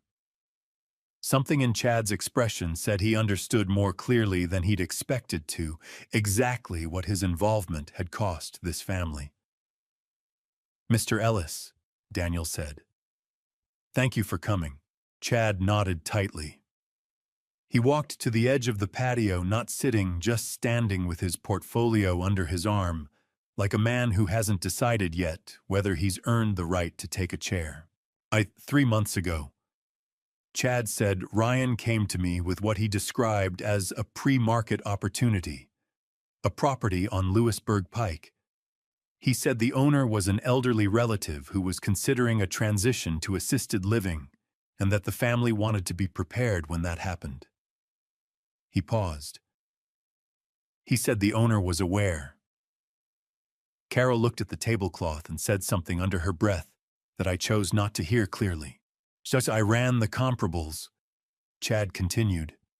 Properties in this neighborhood, this lot size updated or not. The number came in at $920,000 conservative estimate. Ryan was very pleased with that number. Chad's voice had gone flat in the way voices go flat when the speaker is trying to keep emotion out of the facts. He asked me to put together a preliminary listing strategy. Timeline staging recommendations, which buyers to approach first. Ryan's chair scraped back another inch. Chad, you agreed to. So I know what I agreed to, Chad said, and the flatness in his voice sharpened into something with edges. I also know what I found out afterward. He looked at Ryan directly. You told me the owner knew. He didn't know. He had no idea any of this was happening. Chad set his portfolio on the end of the table, not opening it, just setting it down like he was putting something he'd been carrying in the wrong direction. When I figured that out, I told Ryan I was done. That was 2 months ago. Diane turned to her husband. Her voice when it came was the voice of a woman who has passed through shock and grief and arrived somewhere very still and very clear on the other side. How much do you owe? She asked. Ryan's jaw tightened. Diane, this isn't the time to... Ryan. Her voice didn't rise. It didn't need to. How much? The yard waited. Ryan pressed both palms against the table and looked at the wood grain for a long moment, the way a man looks at something when he's trying to decide how much of the truth he can get away with. Then his shoulders dropped just slightly, just enough, and the performance that had carried him through the afternoon finally gave out entirely. 340,000, he said. Give or take.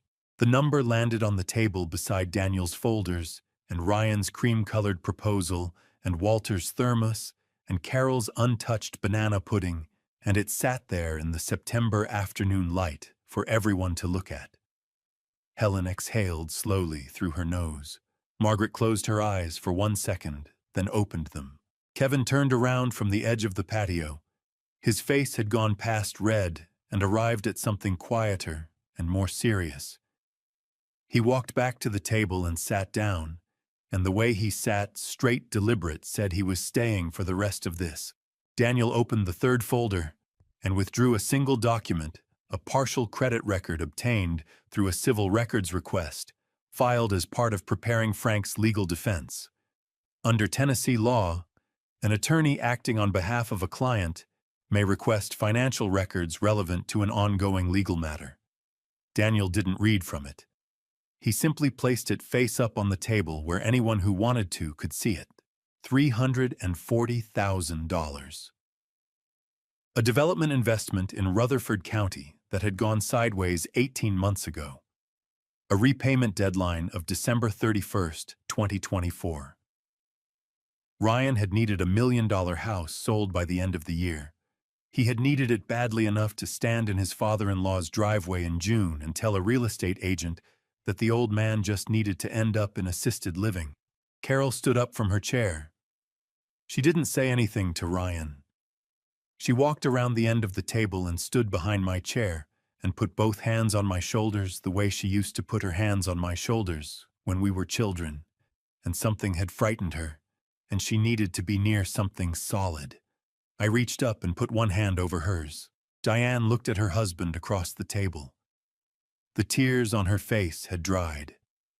What was left in her expression wasn't anger. Not exactly, it was the particular stillness of a woman who has just understood the full shape of something and is deciding what to do with that understanding. Ryan looked back at her, and in the specific, terrible honesty of that look, in the way his eyes moved to her face and then away and then back, searching for something he'd relied on before and couldn't find, I understood that he already knew. He'd known since Daniel walked through the gate. Maybe he'd known longer than that. Daniel folded his hands on the table and looked at me. I took a slow breath and stood up. I didn't stand up quickly. My knees took a moment the way they always do. 63 years old, 35 years of welding, and the joints have opinions about sudden movement that they're not shy about sharing.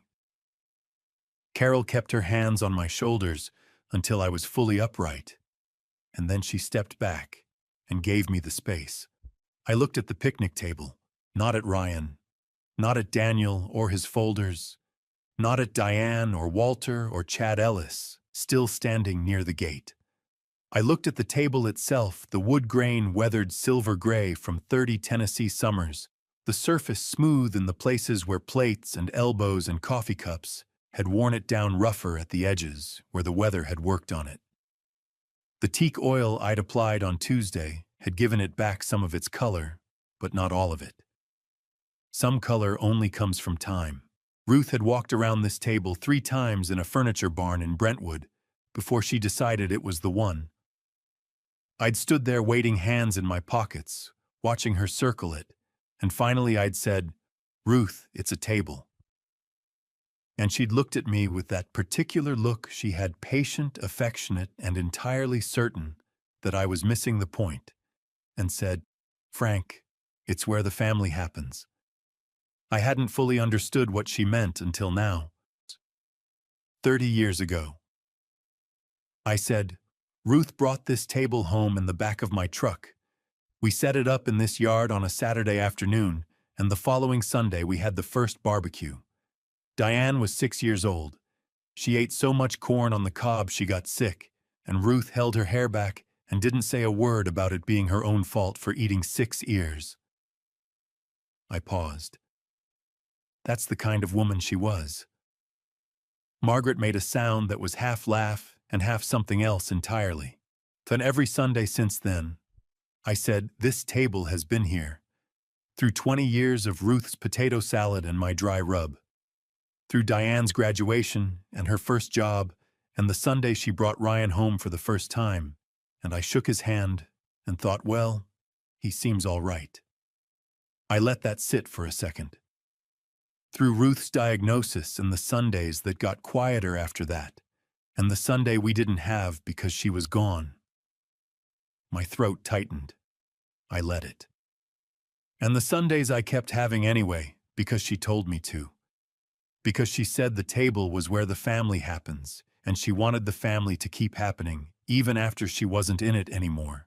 The yard was completely quiet. Even the oak tree had stilled. I looked at Diane.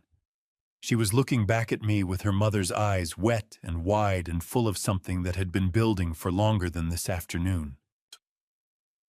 "Diane," I said. I know you've been caught in the middle of something that wasn't fair to put you in. I know you love your husband. I know you're carrying a baby and a career and a marriage, and you've been trying to hold all of it together for a long time. I kept my voice even, not for Ryan's benefit, but for hers. I'm not asking you to choose anything today. I'm just asking you to know that this table, this Sunday, this family was never about the house. It was never about what it's worth or who gets it or what happens when I'm gone. I looked at her steadily. It was about you sitting across from me and eating food your mother taught me to make and knowing that whatever else was happening in the world, there was a place that was yours. Diane pressed both hands over her mouth. Her shoulders shook hard, and she didn't try to stop it this time. Carol put her arm around her. I turned to Ryan. He was sitting with his hands flat on the table, looking at me with the expression of a man who has run out of moves and knows it. The confidence was gone. The calculation was gone. What was left was something younger and less certain than anything I'd seen from him before. Something that might have been the version of Ryan Porter that existed before the debt and the ambition and the careful performance of a man who always knew what things were worth. I almost felt something for him. Almost. Ryan, I said. I don't hate you. I'm not going to pretend I understand why you thought this was acceptable because I don't. But I'm 63 years old, and I've lived long enough to know that hating a person costs more than it returns. I picked up the cream-colored proposal folder from the table, the one with the 3 tabbed documents and the Green Hills facility brochure, and the managed sale agreement, and I folded it in half. I'm not signing this. I'm not moving to Green Hills. I'm not liquidating anything. I set the folded folder on the table in front of him. This house is where Ruth and I raised our daughter. It's where our grandchild is going to know their grandfather. And it will be here on Sunday afternoons for as long as I am able to stand at that grill and cook. Ryan stared at the folded folder. I took one more breath. But from today, I said, there will not be a seat at this table for you. Nobody moved for a moment. The September light was going long and golden across the yard, the kind of late afternoon light that makes everything it touches look like it's been there forever, and will stay forever, even the things that won't. The oak tree threw its shadow across the lawn in a slow diagonal. Somewhere down Lewisburg Pike, a dog was barking at something it would never catch. Ryan looked at the folded folder in front of him. Then he looked at Diane. Diane was looking at her father. She wasn't looking at her husband. She wasn't looking at Daniel's folders or Chad Ellis near the gate or the cream-colored proposal that had come in on a Sunday afternoon with the intention of dismantling 30 years of something real. She was looking at me, and in her expression passed the grief and the exhaustion and the particular devastation of a woman who has just watched a version of her life fall apart in a backyard. There was something else. Recognition. The specific kind that comes when someone says a true thing in words you already knew in your bones. Ryan stood up slowly. He picked up the canvas tote. He picked up the folded proposal folder and put it inside. He straightened his collar in the automatic way men straighten things when they don't know what else to do with their hands. He looked at Diane one more time. His mouth opened slightly like a sentence was forming, and then thought better of itself. Then he walked to the back gate. It made the same creak it always made. And he was gone. Nobody watched him go. That was the thing. Not Carol, not Kevin, not Margaret or Helen or Walter. Nobody turned to mark the exit of the man who had walked into this yard 3 hours ago with a folder full of plans and the assumption that the room would arrange itself around his purposes. Chad Ellis exhaled a long, uneven breath and looked at Daniel. "Is there anything else you need from me?" "I'll be in touch," Daniel said. "Thank you for coming." Chad nodded, once looked briefly at Diane and let himself out the same gate Ryan had used. The creak again, then quiet. Walter reached for the serving tongs. "There's still 2 ribeyes on that platter," he said in the voice of a man raising a practical matter that deserves attention. "It'd be a genuine shame." Carol laughed. It came out surprised, the kind of laugh that arrives before you've decided to allow it, and it was enough to break something open in the yard, some tight-held quality that had been in the air since Ryan had reached into his canvas tote and changed the temperature of the afternoon. Kevin stood up and went to the grill without being asked the way he'd gone to help with the chairs when he'd arrived, because that was the kind of young man he was. He lifted the lid, checked the coals, decided they were fine. Margaret Briley stood up and straightened her dress and walked to the sweet tea pitcher and poured fresh glasses for Helen and Carol, and then for me, setting mine down in front of me with both hands, the way Ruth used to set things down with care, with intention, like the act of placing something meant something. Ruth would have had something to say about all of this, Margaret said. She would have had several things to say, I said. She in a specific order, Helen added, and that got a real laugh from Carol, the kind that remembers. Diane was still in her chair. She hadn't moved since Ryan left.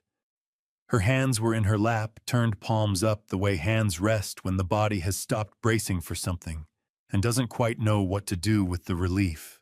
I walked around the table and sat down beside her. Not in Ruth's chair. In the chair next to it, the one that had always been mine when the table was full, and Ruth was in her spot, and Diane was across from us, and the afternoon was going the way Sunday afternoons were supposed to go. Diane looked at me. Her eyes were dry now.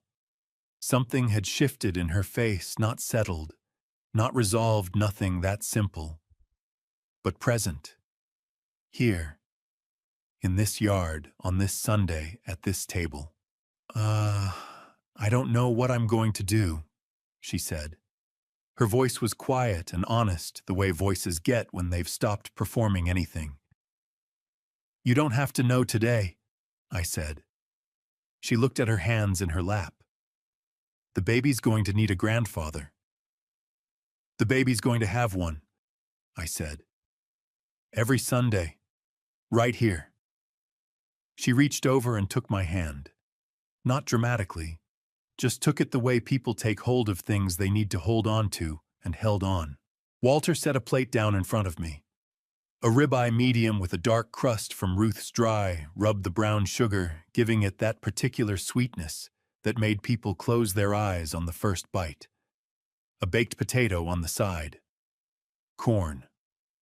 Don't let it get cold, Walter said in the tone of a man who has done his part and considers the matter closed. I looked at the plate.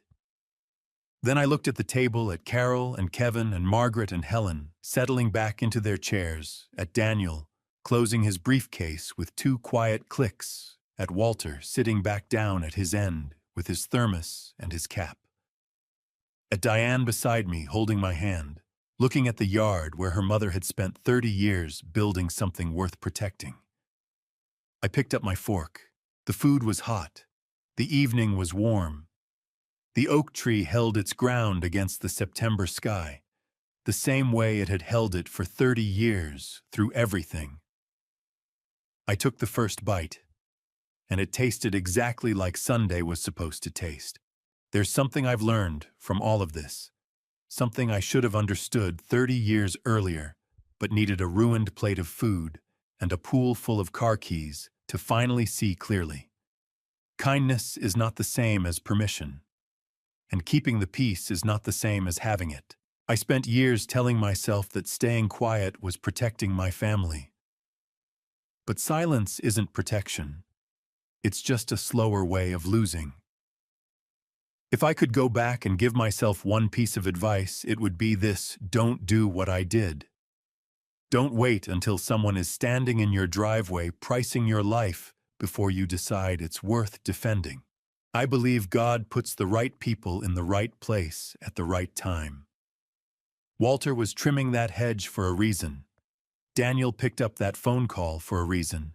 And that Sunday afternoon, every person sitting at Ruth's table was there for a reason. This is my grandpastry's moment, the one I'll carry for the rest of my life.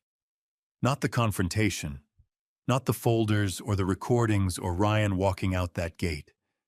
It's Diane sitting beside me, holding my hand, telling me the baby is going to need a grandfather. That's the only revenge story worth telling. Not the kind that destroys, the kind that rebuilds. If something in this grandpastry's touched you today, leave a comment below, share it with someone who needs to hear it, and subscribe so you never miss what comes next. Thank you for staying until the end. And one small note, some stories on this channel contain fictional elements created purely for storytelling and reflection. If that's not for you, no hard feelings, choose what serves you best. But if you're staying, we have so much more ahead.